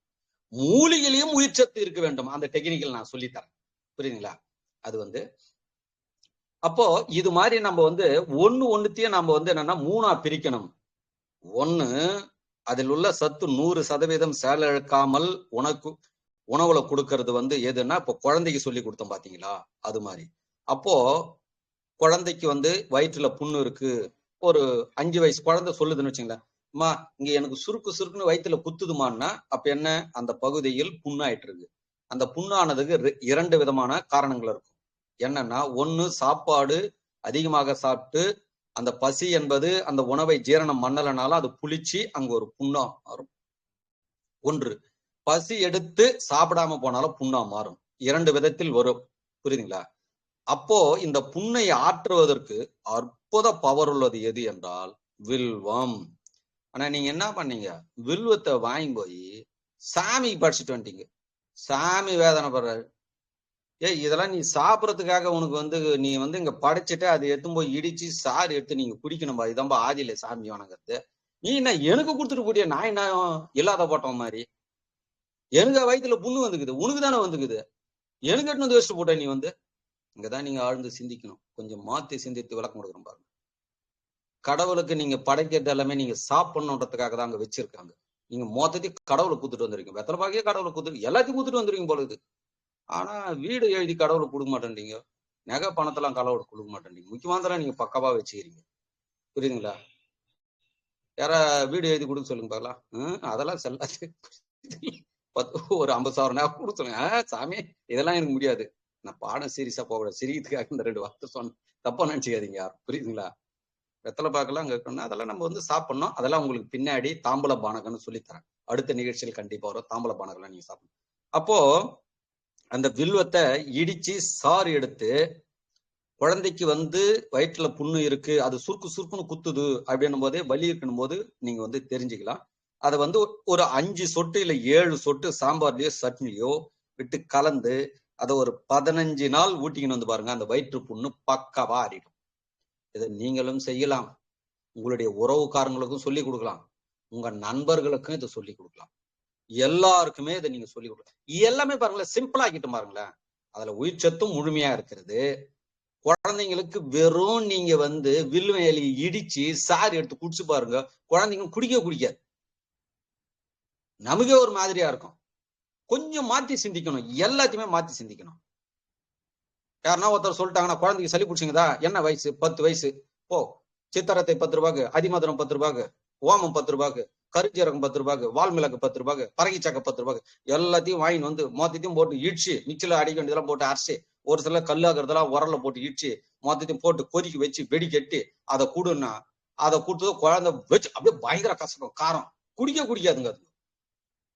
இது மாதிரிதான் எல்லாரும் சொல்லி கொடுத்துங்கிறாங்க. இதனால தாங்க குழந்தைங்க குடிக்கல. முதல்ல நீங்க குடிச்சீங்களா குழந்தைல? நீங்க ஆழ்ந்து சிந்திக்கணுங்க.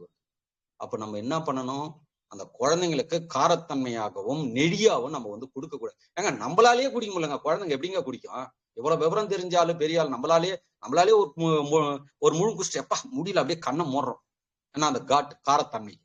அப்ப நம்ம என்ன பண்ணணும், அதே மாதிரி ஒரு காட்டாவும் குடிக்கூடாதுங்க. முதல்ல ஆளுக்காலு கண்ணா பின்னான்னு செய்யறீங்க, எதுவுமே ஒரு பொசிஷன் இல்லாம. ஆளுக்காலுக்கு எதனாலும் சொல்லி விட்டா செஞ்சிடறீங்க. ஒரு காட்டா கண்ணை அப்படி மூடி குடிக்கிறீங்க, கண்ணை மூடுறீங்கன்னா உடம்பு சிலுக்குதுன்னா நான் வேணான்னு சொல்லுது உங்க உடம்பு. அவ்வளவு காட்டு சாப்பிடக்கூடாது, மைல்டா சாப்பிடணும். அதுக்குதான் உங்களுக்கு என்ன சொல்லி கொடுக்குறோம் அற்புதமா, இட்லி மாவுல தோசை மாவுல லைட்டா கலந்து கொடுங்க. ஏன் உங்களுக்கு வந்து 5 நாள்ல குணமாயின்னு நினைக்கிறீங்க? 15 நாள் கழிச்சு தான் குணமாகட்டும், நிதானமா குணமாகட்டுமே. சைடு எஃபெக்டே இருக்காது இல்ல. ஹெவியா குத்தீங்கன்னா சைடு எஃபெக்ட் ஆகும்ல, இயற்கையா இருந்தாலும் சைடு எஃபெக்ட் ஆகும். புரியுதுங்களா? இது ஒரு புரிதலுக்கு வச்சுங்க. 3 உங்களுக்கு ஆப்ஷன் கொடுக்குறேன். 1 அரைச்சி அதுல எதனா ஒரு சுவை கலந்து சாறு எடுத்து ஒரு இனிப்பை ஏத்தி தேனுக்கின ஏத்தி கொஞ்சம் கொடுங்க. அப்படி இல்லைன்னா இட்லியில தோசை மாவு இட்லி மாவுல கலந்து இட்லி சுட்டு கொடுங்க. அப்படி இல்லை அப்படின்னா சாறு எடுத்து சாம்பார் சட்னில எது ஒன்னாலும், உங்களுக்கு பாயிண்ட தாங்க நான் நடத்துறேன். ஒரு மூலிகையும் சொல்லி கொடுக்கணும்னா லட்சக்கணக்கில் மூலிகை இருக்குது, எல்லாத்தையும் சொல்லி கொடுக்க முடியாது. அந்த பாயிண்ட மட்டும்தான் உங்களுக்கு கொடுக்குறேன் நான். அது சாம்பார்லயோ சட்னிலயோ ஊத்தி கலக்கி அதை வந்து கொடுத்துருங்க. இப்போ ஒரு 6 ஐட்டம் 8 ஐட்டம் சிம்பிளா சொல்லணும். சுக்கு, சித்திரத்தை, அதிமதுரம், கரிஞ்சீரகம், வால்மிளகு, அரிசித்திப்பிலி, பரங்கி சக்கை, ஓமம், புரியுதுங்களா, வால்மிளகு, இது மாதிரி இருக்கிறத போட்டு இடிச்சிட்டீங்க. இடிச்சு எல்லாம் ஒரு 10 ஐட்டம் போட்டு ரெடி பண்ணிட்டீங்க. சும்மா ஒரு 1/2 டீஸ்பூன் இல்ல 1/4 டீஸ்பூன் நீங்க எடுத்து ஒரு ஒரு டம்ளர் தண்ணி ஊத்தி அதுல போட்டு கொதிக்க வச்சிருங்க. கொதிக்க வச்சு 1/2 டம்ளர் அவ்வளோன்னு சுண்டட்டும். அதை வெடிக்கட்டிடுங்க. அதை வெடிக்கட்டிட்டு ஒரு காரக்குழம்பு இருக்குன்னா அந்த காரக்குழம்புல ஊத்திருங்களேன்.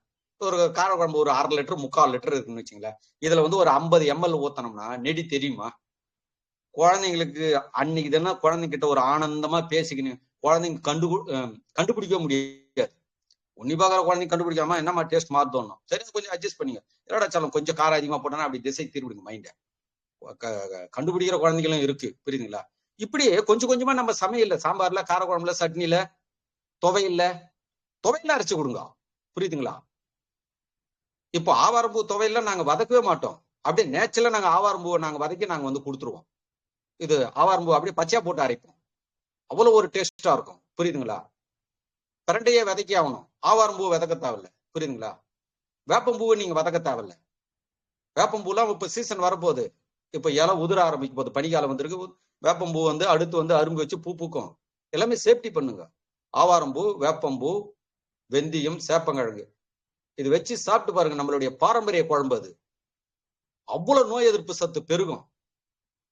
இது எல்லாத்தையுமே இந்த பாரம்பரியத்தை விட்டு வெறும் காய்கறி கடையை புடிச்சுங்கிறீங்க. காய்கறி கடையில இப்போவா ஒரு 50 வருஷத்துக்கு முன்னாடி 100 வருஷத்துக்கு முன்னாடி நல்லா இருந்தது. இப்போ அதுல 70% 80% மருந்து போட்டதே வருது.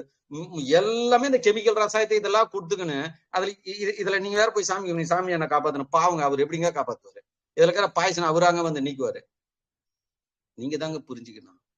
இப்படி ஒரு புரிதலுக்கு வரணும். பாரம்பரியத்தை கொஞ்சம் கூர்ந்து சிந்திக்கணும். பாரம்பரிய நிகழ்ச்சியெல்லாம் அட்டன் பண்ணணும். நீங்க பாரம்பரிய நிகழ்ச்சி எங்க மூலிகை நிகழ்ச்சிகள் நடத்தினாலும் போய் அட்டன் பண்ணுங்க, தெரிஞ்சுக்குங்க. இப்போ வேப்பம்பூ சொல்லிக்கிறேன், ஒருத்தர் 2 பேராவது ஏதோ ஒரு மனுஷன் பேசுறானே, அந்த மனுஷனுக்காக நம்ம வந்து நமக்காக செய்யலாம். ஒரு மனுஷன் நமக்கு சொல்லி கொடுக்குறானே, அதுக்காக வேப்ப மரத்தை நாள்ல இருந்து கூர்ந்து கவனிப்பீங்கன்னு நினைக்கிறேன். எப்போ பூ பூக்குதுன்னு பாத்துருவீங்க. ஏதோ ஒரு நாள் 2 நாள் கொதிக்க வச்சு சாப்பிடுங்க. ஆவாரம் இது வேப்பம்பூ வந்து ஒரு அப்படியே ஒரு உங்க மாடி பகுதியில இடம் இருந்தது அப்படின்னா கிளை சார்ந்தா அப்படியே ஒரு துணி போட்டு விடுங்க. அப்படியே பூ உதிரம் சேகரிச்சு வச்சுக்கோங்க. முறத்துல புடைச்சிடுங்க. வேப்பில இலெல்லாம் விழுந்துருங்க, புடைச்சு சுத்தம் பண்ணி ஒண்ணுத்துல போட்டு வச்சுங்க. ரசம் வைக்கிறீங்களா, சும்மா அந்த 3 விரல்ல 4 விரல்ல அப்படி அழுத்தி எடுத்து அந்த இறக்கும் போது அப்படி மேல தூவி விட்டு இறக்கி மூடி வச்சிருங்க. கொத்தமல்லி போடுற மாதிரி சூப்பரா இருக்கும் பாருங்க. உடம்புல இருக்கிற பித்தத்தெல்லாம் உடைக்கும். அது கெட்டு போன பித்தத்தெல்லாம் பவர்ஃபுல்லானது. வேப்பம்பூ, ஆவாரம்பூ வந்து பவர்ஃபுல்லானது. ஆவாரம்பூ எட்டுன்னு வரீங்கன்னா சமையலுக்கு சேர்த்துக்கிறது மட்டும் அந்த இதழ் மட்டும் தனியா பிரிச்சு எடுக்கணும். அந்த மொட்டோட போட்டு அரைச்சிட்டீங்கன்னா கசப்பு அதிகமா காட்டும். இதழ் மட்டும் தனியா எடுத்து அதை வந்து ஒரு பாட்டில போட்டு சேகரிச்சு வச்சுக்கணும். டப்பாவிலேயோ பாட்டிலையோ போட்டு. இப்ப ஆவாரம்பூ சீசனு, வாய்ப்பு கிடைக்கிறவங்களா கில்லுங்க. அதுக்காக போய் முழுக்குன்னு கலையை ஓசனம் வந்துடாதீங்க. ஒரு பூவா பூத்தது மட்டும் கில்லுங்க. அரும்புலாம் கிள்ளக்கூடாது. ஆர்வத்துல போய் நிறைய இருக்குதுன்னு முழுன்னு வருஷம் சின்ன சின்ன அரும்பு நாளைக்கு, அதுக்கு மறுநாள் பூக்கிற அரும்புலாம் வந்து உடச்சிட்டு வந்துடாதீங்க. முதல்ல ஒரு ஆவாரம்பூ கிள்றீங்கன்னா செடிகிட்ட ஒரு பிரார்த்தனை செய்யுங்க. இயற்கையே, உன் சத்தை எனக்கு கொடு, என்னையும் என் குடும்பத்தையும் நலமோடு வாழவை. வெறும் நான் பூவை மட்டுமே கிள்ளுவேன், அரும்புலாம் கிள்ள மாட்டேன்னு ஒரு நமஸ்காரம் பண்ணு. அது அல்லே அணைக்கும், உங்களுக்கு அணைக்கும் இயற்கை. புரியுதுங்களா? இது மாதிரி பயன்படுத்துங்க. ஆவாரம் இலை இருக்கு, அதை வந்து சமையலுக்கு பயன்படுத்தாதீங்க. வேப்பிலை சமையலுக்கு பயன்படுத்தாதீங்க. இதெல்லாம் வந்து கசப்புத்தன்மை அதிகமா இருக்கிறதெல்லாம் சாப்பாட்டுல கலக்காதீங்க. ஐயா, அந்த கசப்புத்தன்மை அதிகமாகறதெல்லாம் எப்படின்னா அதான் மூலிகை எண்ணெய். பாயிட்ட குத்துட்டுனாப்பா புரிஞ்சுங்க, பின்னாடி நடத்துவேன். அடுத்து மூலிகை நிகழ்ச்சி போடும்போது வந்துருங்க. கண்டிப்பா அதுல இன்னும் கொஞ்சம் சொல்லித்தரேன். கசப்பா இருக்கிறது எல்லாமே வந்து என்ன அப்படின்னா குளியல்ல கொண்டு வந்துடலாம். நம்ம சீக்கால கலந்துக்கலாம். அடுத்து வந்து நம்ம வந்து எண்ணெயில ஊற வச்சிடலாம். அதெல்லாம் வெய்ய காலம் வருது, எண்ணெய் தேய்ச்சி குளிக்கிறதுக்கு ரொம்ப முக்கியத்துவம் கொடுங்க, புரியுதுங்களா? அடுத்து வந்து எண்ணெய் தேய்த்து குளியல் என்றால் என்னன்னு ஒரு தலைப்பு நடத்துறேன். இந்த வெய்ய காலத்துக்குள்ளோ உடலில் உள்ள கழிவுகளை வெளியேற்றணும், புரியுதுங்களா? எவ்வளவு கழிவுகளை வெளியேற்ற முடியுதோ வெளியேற்றிருங்க. அதுக்கு முழுக்க எண்ணெய் தேய்த்து குளியல். வாரம் முடியலனாலும் மாசத்துக்கு 2 முறையாவது குளிங்க. அடுத்து மண் குளியல், மண்ணு தேய்ச்சி குளிங்க. இது எல்லாமே உங்களுக்கு நான் வந்து படிப்படியா உங்களுக்கு வந்து சொல்லித்தரேன். அப்ப நீங்க ஒரு புரிதலுக்கு வர வேண்டியது என்னன்னா 3 ஸ்டெப் வரணும். துளிர் கீரைகள் 1, அதை விட கொஞ்சம் முத்தனை கீரைகள் 1, அதை விட முத்தனை கீரைகள் 1. இப்போ துளிர் கீரைகளை நீங்கள் சாம்பார்லயோ கார குழம்புலயோ நீங்கள் எதில் ஒன்னாலும் போட்டு நீங்கள் சமைத்து சாப்பிடலாம். முத்தனக்கீரை, கொஞ்சம் முத்தனக்கீரை என்பது அதுல நார்த்தன்மை வரும். இதுதாங்க சொல்லி கொடுக்குது. என்னது? நார்த்தன்மை வரும். கொஞ்சம் கீரை முத்திச்சுன்னா நார்த்தன்மை. அதை மிக்சில போட்டு அரைச்சி டீ வெடிக்கட்டுற மாதிரி வெடிக்கட்டினா திப்பி புல்லா அந்த நார் புல்லா மேல எசன்ஸ் மட்டும் இறங்கும். அதை இட்லிலையோ தோசையிலையோ அதை வந்து அது மாதிரி ஊத்தி சாப்பிடுங்க. அடுத்த ஸ்டேஜ் முழுக்க முழுக்க முத்தி இருக்குது. அதை வந்து நீங்க தோசையிலையும் ஊத்தி சாப்பிடக்கூடாது, சமைச்சும் சாப்பிடக்கூடாது. அது அனைத்தும் மூலிகை எண்ணெய்க்காக. இப்போ புரிதலுக்கு வந்துட்டீங்கல்ல? மூலிகை எண்ணெய் இது வந்து அடுத்த நிகழ்ச்சியில வந்து நான் சொல்லி கொடுக்குறேன். புரியுதுங்களா? இப்ப என்ன அப்படின்னா, ஒரு குழந்தைக்கு கொடுக்கறது, அது 2 வயசு குழந்தையா இருக்கட்டும், புரியுதுங்களா? ஒரு 5 வயசு குழந்தையா இருக்கட்டும், 10 வயசு குழந்தையா இருக்கட்டும், 15 வயசு குழந்தையா இருக்கட்டும், அது 25 வயசு குழந்தையா கூட இருக்கட்டும். புரியுதுங்களா? இவங்க எல்லாம் சாப்பிடல, ஐயா என் குழந்தை ஆரோக்கியமா இருக்கணும், என் பொண்ணு ஆரோக்கியமா இருக்கணும், என் பையன் ஆரோக்கியமா இருக்கணும், ஆனா நான் எது செஞ்சு கொடுத்தாலும் அவங்க சாப்பிட மாட்டேன்றாங்க அப்படின்ற கம்ப்ளைண்ட் இதுக்கு மேல நீங்க யார்கிட்டயுமே பண்ணக்கூடாது. உங்களுக்கு லைட்டா வந்து நான் வந்து பாயிண்ட கொடுத்துட்டேன். புரியுதுங்களா? பாயிண்ட நான் கொடுத்துட்டேன். இத புரிஞ்சு இதற்கு ஏற்றவாறு நீங்க வந்து அதை வந்து நீங்க வந்து பயன்படுத்துங்க. இப்ப வந்து லைட்டா சொல்லியிருக்கேன். அடுத்த நிகழ்ச்சிகள் வந்து ஒரு மூலிகையிலும் என்ன மாதிரி சத்துக்கள் இருக்கு, எப்படி இருக்கு, நெறிஞ்சு முள் என்றால் என்ன, கிட்னிக்கு என்ன மாதிரி மூலிகைகள்லாம் இருக்கு, வந்து ஃபர்ஸ்ட், செகண்ட், தேர்ட், ஃபோர்த், இதெல்லாம் ஒரு புரிதலுக்கு நடத்துறேன். பருவ காலத்துல எது எது அதிகமாக இருக்கு, கிட்னிக்கு பார்த்தோம் அப்படின்னா மூக்கரட்டை, சிறுபீலை, நாயுருவி, நெறிஞ்சி, பூனை மீசை, இது மாதிரி மூலிகைகள் இருக்கு. இதெல்லாம் எப்படி நீங்க தேநீரா சாப்பிடலாம். இப்ப விவசாயிகள்ல யூரியா பொட்டாசியம் அதிகமா கொட்டுறாங்க. இது எல்லாம் கிட்னி தான் வெளியேற்றுது. கிட்னிக்கு ஓவர் டியூட்டி வர்றதால வந்து அது வந்து செயல் இருக்குது. புரியுதுங்களா? அது செய்ய வேண்டிய வேலையை செய்ய முடியல. அப்போ அதுக்கு வந்து பவர் அதிகமா கொடுத்து அதை வந்து நம்ம வந்து டெவலப்மெண்ட் பண்ணணும். டெவலப்மெண்ட் வந்து கிட்னி பாதுகாப்பா இருக்கும். அதுக்கு என்ன மாதிரி மூலிகைகள் நம்ம வந்து எடுத்துக்கலாம். புரியுதுங்களா? இதெல்லாம் உங்களுக்கு சொல்லித்தரேன்.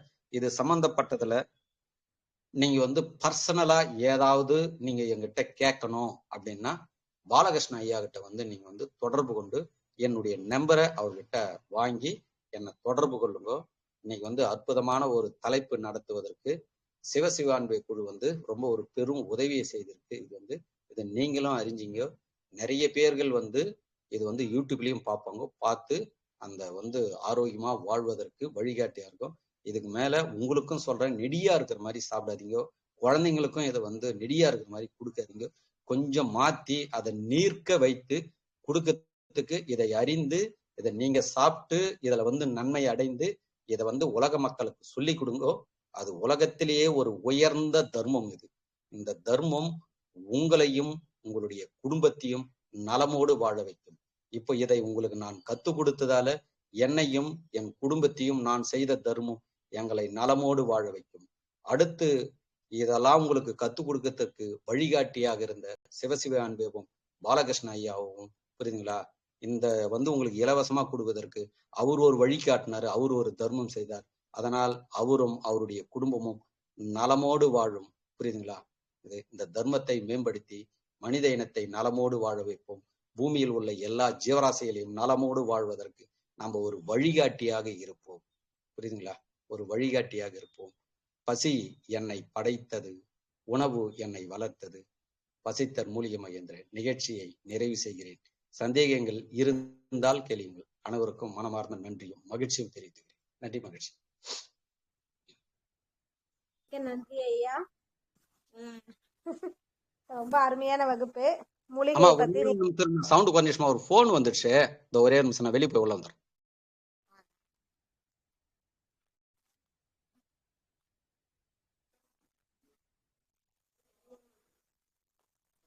ஆமா சொல்லுங்கம்மா. அம்மா அம்மா நான் பேசுறது சவுண்ட் கேட்டுச்சாம்மா? நல்லா கேட்டதுங்க ஐயா. ஓஹோ, இப்ப நீங்க பேசுறதா கேட்கல. போன் வந்து சரி, நான் பிளைட் மோட்ல போட்டா கூட அது போன். சொல்லுங்கம்மா, புரிஞ்சுதாம்மா? நல்லா புரிஞ்சுதுங்க ஐயா. ரொம்ப நன்றி. நிறைய விஷயங்கள் வந்து இன்னைக்கு அந்த மூலிகையை எப்படி சாப்பிடணும்னு, குழந்தைகளுக்கு எப்படி கொடுக்கணும்னு முக்கியமா சொல்லிருக்கீங்க. சோ நாங்களும் இத பத்தி தெரிஞ்சுக்கிட்டோம். நம்ம வீட்லயே நிறைய குழந்தைகள் இருக்காங்க. நீங்க சொன்ன மாதிரி அவங்களும் ஆரோக்கியமா வாழணும்ன்றதுக்காக நீங்க சொன்ன ரெடியா கொடுக்காம நார்மலா வந்து இது மாதிரி உணவுல வந்துட்டு கலந்துக்கலாம் இல்லைங்களா? அந்த மாதிரி கண்டிப்பா பண்றோம் ஐயா. ரொம்ப நல்ல வகுப்பு. மிக்க நன்றி. நிறைய விஷயங்கள் வந்துட்டு குழந்தைங்களுக்கு ஷேர் பண்ணிருக்கீங்க. எப்படி வந்து கண்டிப்பா ஆரோக்கியமான குழந்தையை வந்து வச்சுக்கிறது அப்படின்றதுக்கு வந்துட்டு டானிக் எல்லாம் கொடுக்குறோம் இல்லைங்களா? கண்டிப்பா அதுக்கு ஆமா. பதிலா இந்த மாதிரியான நீங்க சொன்ன மாதிரி நிறைய குழந்தைகள் வந்து சளினாலதான் அதிகம் வந்துட்டு குறைபாடு நோய் வந்துட்டு அவங்களுக்கு வருது. சோ அத வந்துட்டு எப்படி நீங்க இந்த மாதிரி ஒரு உணவு மூலமாவே வந்துட்டு குணப்படுத்தலாம் அப்படின்னு சொல்லியிருக்கீங்க. சோ ரொம்ப நன்றி. மாவுல கலந்து சாப்பிடலாம் அந்த மாதிரி எல்லாம் சொல்லியிருக்கீங்க. கண்டிப்பாங்க ஐயா. தனியா சூப்பா வச்சு குடுக்கும்போது கொஞ்சம் காரமா இருக்கும். கண்டிப்பா ஆமா ஆமா. நீங்க சொன்ன மாதிரி இதை அரைச்சு நாம என்ன பண்ணிடலாம்னா இந்த மாதிரி மாவுல கலக்குறது மூலமா நமக்கு வந்துட்டு அந்த இது தெரியாது. 3 மெத்தட். ஒண்ணு, அடுத்து குழம்புலயும் கலந்துடலாம். ஆமா அதான் சொன்னீங்க. குழம்புலயும் வந்துட்டு கலந்துக்கலாம் அப்படின்னு சொன்னீங்க. காரக்குழம்புல நீங்க கலந்துட்டு தான் சொன்னீங்க. கண்டிப்பா கண்டிப்பா.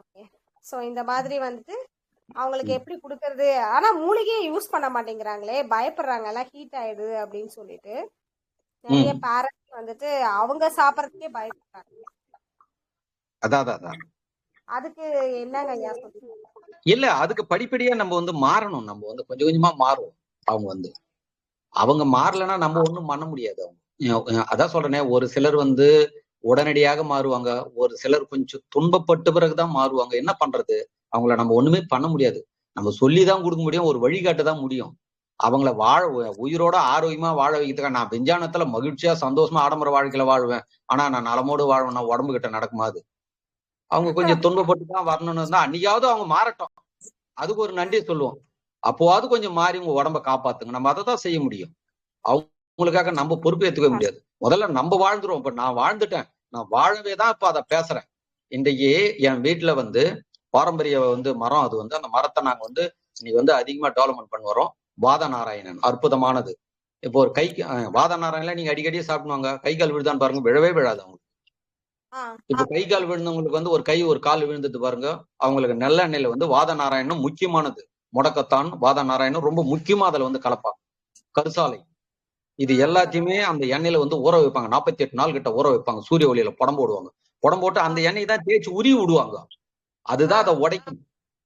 வாத நாராயணம் அதிகம் சாப்பிட்டு வந்தீங்கன்னு வச்சுங்களேன், உங்களுக்கு ஹார்ட் அட்டாக்கே வராது. இவங்க சாப்பிடலையே, முதல்ல தெரியலையே. பயப்படுறாங்க ஐயா, இதெல்லாம் சைடு எஃபெக்ட்ஸ் வருமா, சித்தா இதே பயப்படுறாங்க. அது அவங்களும் மாட்டேங்கிறாங்க, ஆனா சித்த வைத்தியத்துக்கு பயப்படுறாங்க. இந்த மூலிகைகள்லாம் அது கொஞ்சம் பேர் எப்பவுமே ஒரு 50% ஏத்துக்குவாங்க, 50% ஏத்துக்க மாட்டாங்க. அவங்க ஏத்துக்கலைன்னா அவங்களை வந்து நம்ம எதுவும் சொல்லவும் கூடாது. அவங்களுக்குன்னு ஒரு காலம் வானமும் பூமியும் இதை ஏத்து இதுக்குள்ள வாழணும்னு கொடுப்போம். அதுக்குள்ள அவங்க வாழட்டும். குயிக்கா ஏத்துக்குன்னு வாழ்றவங்களுக்கு நம்ம அதிகமா சொல்லி கொடுக்கலாம். நான் வாழ்றேன், பாதிக்கப்படுறாங்க, பட் நம்ம சொல்லும் போது கேட்கலன்னா அது ரொம்ப கஷ்டமா இருக்குல்ல, நமக்கு தான் கஷ்டமா இருக்கு. கண்டிப்பா. இப்ப எங்கிட்டே வராங்க, யூரின் டியூப்ப கையில தூக்கின்னு வராங்க. என்ன பண்றது, கிட்னி டயாலிசிஸ் முடியாதுன்ட்டாங்களாம், போயிட்டு வந்துட்டாங்களாம், அழுகுறாங்க. நல்லா இருக்கும் போது என்ன மாதிரி 30 வருஷத்துக்கு முன்னாடி யாருன்னா நடிச்சிருப்பாங்களே, அன்னைக்கு அலட்சியம் செஞ்ச ஆள் தானே நீங்க. ஆனா இன்னைக்கு புரியுதுங்களா, மரணம் நெருங்கின பிறகு பாத்தீங்களா அழுறாரு. நான் கடவுளா? ஏமா நான் ஒரு சாதாரணமான ஆளுங்க, நானு என்ன போய் கடவுள்லாம் சொல்றீங்களா? மூலிகை கொடுத்துட்றேன், உங்க பசி ஏத்துச்சுன்னா கண்டிப்பா இம்ப்ரூவ்மெண்ட். நீங்க பசியை விட்டு உலகத்துல நீங்க எங்க போனாலும் சரிப்பா, பசி நிராகரிச்சுட்டா அது அனைத்தும் அப்படியே வந்து கழிவா வெளியே வந்துடும். பசி தான் நம்மளதான் தப்பு சொல்றாங்க. நம்ம ஹெல்ப் பண்ணிடுறோம், அது ஏதாவது அவங்களுக்கு இது எடுத்துச்சுன்னா அது நம்மளதான் குறை சொல்றாங்க, நம்மளதான் தப்பு சொல்றாங்க. அப்புறம் அந்த மூலிகை தப்பு சொல்றாங்க. என்ன பண்றது, அவங்க நம்மளதான் குறை சொல்ல முடியும், அவங்க செஞ்ச தப்பு ஒத்துக்க முடியாது. அதேதான் சொல்லுங்க. தவறை ஒத்துக்கணும்னா உச்சக்கட்ட அறிவு இருக்கணும் மனிதனுக்கு. புரியுதுங்களா? உச்சக்கட்ட அறிவு இருக்கும் தான் அறிவுள்ளவன் அறிவால் சிந்தித்து தான் செய்த தவறை ஒத்துக்குவான். அது பின்னாடி பேசுவோம் அதெல்லாம் வந்து. அதனால மற்றவங்களுக்கு வாய்ப்பு கொடுங்க, ஏதோ சந்தேகங்கள் இருந்தா கேட்கட்டும், இல்லைனாலும் நிகழ்ச்சி நிறைவு செஞ்சுக்கலாம். சாப்பிடுங்க. நான் வாழ்ந்ததை உங்களுக்கு சொல்லி கொடுத்துட்டேன். நீங்க செஞ்சுட்டு உலக மக்களுக்கு எதனா தர்மம் செய்யணும்னு நினைச்சீங்கன்னா இதை 4 பேருக்கு சொல்லி கொடுங்க. அது எப்பொழுதுமே எது ஒண்ணுத்திலுமே 1-2 குறைகள் சொல்லுவாங்க, அது அவங்க சொல்லி மாட்டாங்க, ஒண்ணும் பண்ண முடியாது. இல்லைன்னா நம்ம நல்லா வாழ்வோமே, அப்படி வந்துருவோம் முடிவுக்கு. ஐயா இன்னைக்கு சிறப்பா அறிஞ்சங்க ஐயா, நாங்களாம் சாப்பிட்டு நல்லா வாழ்றேங்க ஐயா, சரிங்க ஐயா நிகழ்ச்சி நிறைவு செஞ்சுக்கலாம், அப்படி மகிழ்ச்சியா போயிடுவோம். அதுக்காக சொல்றேன். நன்றி. மிக்க நன்றி ஐயா. ம்.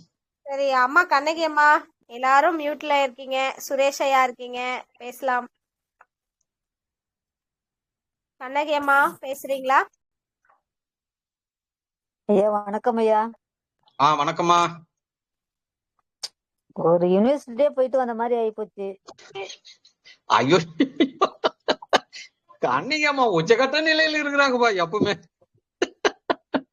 அடுத்தது வாதநாராயணன் இன்னைக்குதான் சொல்லியிருக்கீங்க, நாளைக்கே ட்ரை பண்றேன். சூப்பரா இருக்கு, நல்லா அருமையா இருந்தது இன்னைக்கு.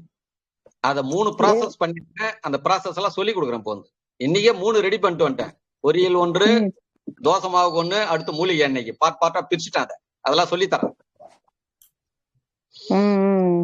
இப்ப அந்த இது கை கால் விழுந்தவங்களுக்கு எப்படிங்கய்யா பிரயோகம் பண்ணணும்? அதான் அந்த இது பேரலிக் அட்டாக் வந்தவங்களுக்கு இந்த வாதநாராயணன் ஏதோ எப்படி எண்ணெயா இது பண்ண பூசணுமா? ஆமா, எண்ணெயா பூசி உருவி மசாஜ் பண்ணணும். உடம்பு வந்து அனல் பறக்கணும். இப்போ எண்ணெயில வந்து 50%, 50% வந்து பண்ற மசாஜ் தான் மெயின் முக்கியமானது. சூடு ஏத்தணும், அனல் பறக்கணும் செய்யறது. இந்த கேரளா எல்லாம் போனோம்னு சூரிய படம் தான் போடணுமா? சூரிய படம் தான் போட்டு வைக்கணுமா 48 நாள் மண்டலம்? அதான் சூரியன் படம் வந்து 48 நாள் நம்ம வந்து சொல்றோம். 48 நாள்ல ஒரு அர்ஜென்ட்டுக்கு 15 நாள்ல கூட எடுத்துக்கலாம், 20 நாள்ல கூட எடுத்துக்கலாம். நம்ம வந்து எப்படி வேணாலும் எடுத்துக்கலாம். ஆனா இருந்தாலும் பகல் வந்து என்ன பண்ணா, ஒரு பாத்திரத்துல வந்து எண்ணெயை ஊத்திட்டு அதுல வந்து இந்த மூலிகைகள்லாம் வந்து நம்ம வந்து அதை இன்னைக்கே சொல்லி குத்துறேன். நான் எப்படி செய்வேன் அப்படின்னா, உயிர் சத்தோட இருக்கணும் அப்படின்னா, இன்னைக்கு ஒரு கிளைமேக்ஸ் வந்த மாதிரி இருக்கும். மூலிகை எண்ணெய்கள் எப்படின்னா, என் வீட்டுல எத்தனை மூலிகைகள் இருக்கு, இத்தனை மூலிகைன்னு நான் டார்கெட்டே வைக்க மாட்டேன். புரியுங்களா? பிரண்டை கொஞ்சம் எடுத்துக்குவேன், தூர்பாலை கொஞ்சம் எடுத்துக்குவேன், வெள்ளை கரிசலாங்கண்ணி கொஞ்சம் எடுத்துக்குவேன், மஞ்சள் கரிசலாங்கண்ணி கொஞ்சம் எடுத்துக்குவேன், மருதாணி கொஞ்சம் எடுத்துக்குவேன், வாதநாராயணன் கொஞ்சம் எடுத்துக்குவேன், முடக்கத்தான் கொஞ்சம் எடுத்துக்குவேன். புரியுங்களா? செம்பருத்தி இலை எடுத்துக்குவேன். அடுத்து வந்து கல்யாண முருங்கை இலை எடுத்துக்குவேன். இது மாதிரி நம்ம வீட்டை சுத்தி 10, 12, 15 எவ்வளவு இருக்கோ இதை எடுத்து எல்லாத்தையுமே தண்ணியில நல்லா அலசிட்டு கொஞ்சம் அப்படியே லைட்டா ஃபேன் காத்துல விட்டணும். கொஞ்சம் அந்த தண்ணி ட்ரை ஆன பிறகு அது எல்லாத்தையும் மிக்சியில போட்டு அரோமில் அரிஞ்சிட்டு எல்லாத்தையும் மிக்சியில போட்டு அதுல வந்து அதிகம் தண்ணி ஊற்றக்கூடாது. இப்போ நம்ம வடை சுடுறதுக்கு வந்து நம்ம வந்து தண்ணி ஊத்தி நம்ம மிக்சியில அரைக்கிறோம் பாத்தீங்களா, அது மாதிரி அரைச்சிட்டோம் அப்படின்னா ஒன்னும் பாதிமா 3/4 பேஸ்ட் ஆயிட்டா போதும். அதுக்கு மேல அந்த பேஸ்ட் எடுத்து அப்படியே ஒரு கிண்ணத்துல போட்டுக்கின்னு ஒரு வடை மாதிரி அப்படியே அந்த வந்து எடுத்து கையில தட்டி, இப்போ கடாயில வந்து இப்ப எண்ணெய் இருக்கும்போது வடையை போடுறோம் பாத்தீங்களா, அது மாதிரி அதை ரவுண்டா தட்டி அப்படியே ஒரு தட்டுல வச்சிடணும். அது ஒரு 10 வடை மாதிரி வரும், 12 வடை மாதிரி இருக்கும். அப்படியே எடுத்து போய் அதை வந்து வெளியே சூரிய ஒளியில வச்சிடணும். முதல்ல வந்து ஒரு நாள் மட்டும் சூரிய ஒளியில, ஏன்னா அதுல அதிகமா நீர் இருக்குதால அந்த நீர் ஃபுல்லா உறிஞ்சிடும். புரியுதுங்களா? மறுநாள் எடுத்து போய் வைக்கும் பொழுது அது வந்து மேல வந்து கொஞ்சம் பாதி 3/4 நீரை உறிஞ்சிட்டு இருக்கும் ஒரே நாள்ல. புரியுதுங்களா? ரொம்ப வெயில் கம்மியாகுதுன்னா அப்ப சுத்தமாவே மேல துணி போடக்கூடாது. இப்ப சித்திரை மாசம் வெயில் எல்லாம் வந்து பார்த்தோம் அப்படின்னா முதல் நாள் அப்படியே வச்சுட்டு மறுநாள் வந்து ஃபேன் காத்துல வச்சிடணும். அதை அதுக்கு துணி போடல. மறுநாள் காலையில வந்து ஒரு துணி ஒண்ணு போட்டு மூடி எடுத்து வச்சிடணும். அன்னைக்கு வந்து வெப்பம் ஆதிக்கம் அதிகமா செய்யும், நீர் கம்மியா இருக்கும். அப்ப அதுல இருக்கிற சத்து மேல போகிற நீர் மட்டும்தான் ட்ரை ஆகணும். இவங்க வந்து அடுப்புல கொதிக்க வச்சு, கீழே நெருப்பு வச்சு கொதிக்க வச்சு அந்த நீரை வந்து எண்ணெயில இருந்து பிரிக்கிறாங்க. நம்ம என்ன பண்றோம்னா சூரிய ஒளியில பதப்படுத்துறோம். சூரிய ஒளி வந்து ஒரு புரிதலுக்காக நான் 100 டிகிரின்னு வச்சுங்களேன், இவங்க கொதிக்க வைக்கிறதுல 400 டிகிரி. அப்ப எவ்வளவு வெப்பம் பாத்தீங்களா? கதிரவனுடைய வெப்பத்துல நம்ம வைக்கிறோம். கதிரவனுடைய வெப்பத்தில் தான் பழம் எல்லாம் பழுக்குது. அப்ப நம்ம உடலுக்கு தேவையான வெப்பநிலை அதுதான். என்ன ஒண்ணு, இது அரை மணி நேரத்துல இல்ல 3/4 மணி 1 ஹவர்ல நெருப்பு வச்சு குயிக்கா முடிச்சிடறோம். ஆனா கதிரவன்ல வைக்கிறதால ஒரு 3 நாள் எடுத்துக்குது. அது சுத்தமா காயத்துக்கு 3 நாள் எடுத்து 3 நாள் எடுத்துக்கும், 4 நாள் கூட எடுத்துக்கும். அப்படியே வந்து மறுநாள் வந்து மேல ஒரு துணியை போட்டு அப்படியே தட்டு எடுத்து வச்சிடுங்க. கரெக்டா ஒரு 3 நாள்ல நல்லா காஞ்சிடும், வடை மாதிரி இருக்கும். ஒரு 1/2 லிட்டரு 1 லிட்டரு எண்ணெய் எடுத்துங்க. அது நெல்லெண்ணெயா இருக்கட்டும், தேங்காய் எண்ணெயா இருக்கட்டும். அதுல எடுத்து இந்த வடையை அப்படியே உள்ள விட்டு அவ்வளவுதான். அப்படியே ஊறும். 3 நாள்ல பார்த்தோம்னா கொஞ்சம் கலர் மாறும், 10 நாள்ல பார்த்தோம்னா இன்னும் கொஞ்சம் கலர் மாறும், 48 நாள் கழிச்சு பாத்தீங்கன்னா சரியான கலர் மாறும். அவ்வளவுதான். அந்த எண்ணெயை எடுத்து தேய்ச்சிக்கங்க. எண்ணெயும் நீங்க கொதிக்க வைக்கல, எண்ணெயில இருக்கிற உயிர் சத்து அப்படியே இருக்குது. மூலிகையும் நீங்க வந்து கொதிக்க வைக்கல, வேக வைக்கல, அதுல இருக்கிற சத்து முழுமையா இருக்கு. இந்த எண்ணெய் தேய்ச்சிட்டு வந்து பாருங்க, உயிர் சத்து அதிகமா கிடைக்கும். இது மாதிரி பயன்படுத்துங்க, இன்னைக்கே சொல்லிட்டேன். அப்போ இது வந்து எதுனா, இப்போ வாதநாராயண கீரை வச்சுங்களா சொல்லிடுறேன். துளூர் கீரைய பொரியல் பண்ணி குழம்புல வந்து போட்டு சமைச்சு சாப்பிடுறது. ஏன்னா பல்லுக்கு வந்து நல்ல சாஃப்ட்னஸ் இருக்கும். அப்ப நடுநிலையான கீரை ஒண்ணு முத்தி இருக்கும். அதை வந்து மிக்சில போட்டு அரைச்சி அதை வெடிக்கட்டி கொஞ்சம் நார் வந்துட்டு இருக்கும். அந்த வெடிக்கட்டி அந்த டிப்பி ஃபுல்லா மேல இருக்கும். அதை வந்து தோசை மாவுல இட்லி மாவுலயோ ஊத்தி நம்ம வந்து அதை வந்து சாப்பிடலாம். இன்னொன்னு ரொம்ப முத்தன கீரையை தான் இந்த எண்ணெய்க்கு நம்ம பயன்படுத்தணும். இப்ப புரிஞ்சுங்களா? ஒரு மூலிகையும் நீங்க 3ஆ பிரிக்கணும். ஃபர்ஸ்ட் இது சமைச்சு சாப்பிடுறது, 2வது அதை அரைச்சி வெடிக்கட்டி தோசை மாவுலோ இட்லி மாவுலயோ ஊத்தி சாப்பிடுறது, 3வது வந்து எண்ணெயில நம்ம வந்து பயன்படுத்தணும். நல்லெண்ணெய்க்கு வந்து எண்ணெய் தேய்த்து குளியலுக்கு, தேங்காய் எண்ணெய்க்கு வந்து இந்த எண்ணெயை தேய்ச்சி இந்த எண்ணெயில ஊற வச்சுட்டு இதை வந்து தலைக்கு தேய்ச்சிக்கணும். இது மாதிரி பயன்படுத்தும் 3 ஸ்டெப்பு. இது ஒண்ணுத்துக்கு சொல்லிட்டேன். இதை வச்சு நீங்க எல்லாமே பிரிச்சுக்கலாம்.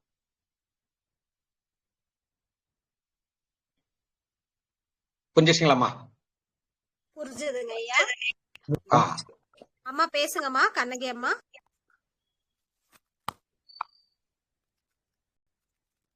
ஓகே அம்மா வந்து பேசுங்க. வேற யாருக்காவது கேள்விகள் இருந்தா கேட்கலாம். சுரேஷ் ஐயா, சந்தேகம் இருந்தா கேளுங்க. இளங்கோவன் ஐயா இருக்கீங்க, பேசுறீங்களா? வணக்கம். மிக சிறப்பா இருந்துச்சு.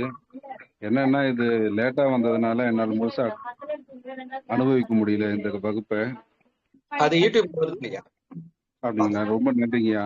மிக சிறப்பா இருந்தது, தெளிவா இருந்தது. பக்கத்துல ஒரு சகோதரர் இருந்து சொல்லி கொடுக்குற மாதிரி ரொம்ப தெளிவா இருந்தது. ரொம்ப நன்றிங்கய்யா. சரிங்க ஐயா, நன்றி, மகிழ்ச்சிங்க ஐயா. நன்றிங்க ஐயா. யூடியூப்லயும் இருக்கும், பிளஸ் வந்துட்டு உங்களுக்கு ரெக்கார்டிங் வந்து ஐயா அனுப்புவாரு, நீங்க அதுவும் வாங்கிக்கலாங்க ஐயா. சுரேஷ் லோகநாதன் ஐயா, யூடியூப்ல எங்க இருக்கு? எந்த இதுல? நீங்க சிவசிவா அன்பே சிவம் சேனல் போனீங்கனாலே யூடியூப் வந்துட்டு டைப் பண்ணீங்கனாவே உங்களுக்கு ஓபன் ஆகுங்க ஐயா. நீங்க சப்ஸ்கிரைப் பண்ணிட்டு நீங்க வாட்ச் பண்ணலாங்க ஐயா. டெய்லி வந்து இப்போ கிளாஸ் முடிஞ்ச உடனே அப்டேட் பண்ணிடுவாங்க ஐயா. அது 1 ஹவர்ல இப்பயே வந்துருங்க ஐயா. இதே குழுவிலேயே நீங்க பாக்கலாம். நன்றிங்க.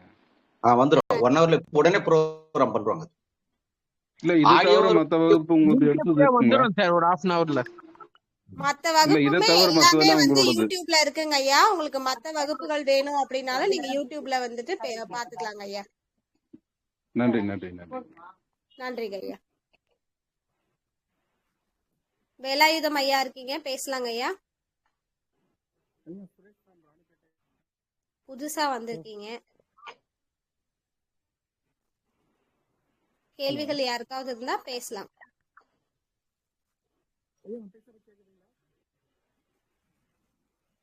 சரிம்மா, நம்ம நிறைவு செஞ்சுக்கலாம். சந்தேகங்கள் இல்ல, பயன்படுத்தும். யார் யாருக்கு எவ்வளவு புரிந்ததோ அதுக்கு ஏற்ற மாதிரி கண்டிப்பா பயணிப்பாங்க. நன்றி. மிக்க நன்றி ஐயா. இந்த நேரத்துல உங்களுக்கு இந்த சிவசிவா அன்பே சிவம் சேனலுக்கு வந்துட்டு உங்களுடைய உரை அடிக்கடிக்கு நீங்க வந்து கொடுத்துட்டே இருக்கீங்க. ஸோ அதனால உங்களுக்கு கோடான கோடி நன்றிகள். இலவசமான இந்த ஒரு சேவை வந்து நீங்க புரிந்ததற்காக நாங்க நன்றி தெரிவிச்சுக்கிறோம் ஐயா, சேனல் சார்பாக. மிக்க நன்றிகள் ஐயா. வாழ்க வளமுடன் ஐயா. நீங்களும் உங்கள் அன்பு குடும்பம் வாழ்க வளமுடன் என்று சொல்லி நிறைவு செய்துக்கிறோம். நன்றிகள் ஐயா. நன்றி, மகிழ்ச்சி. நன்றி.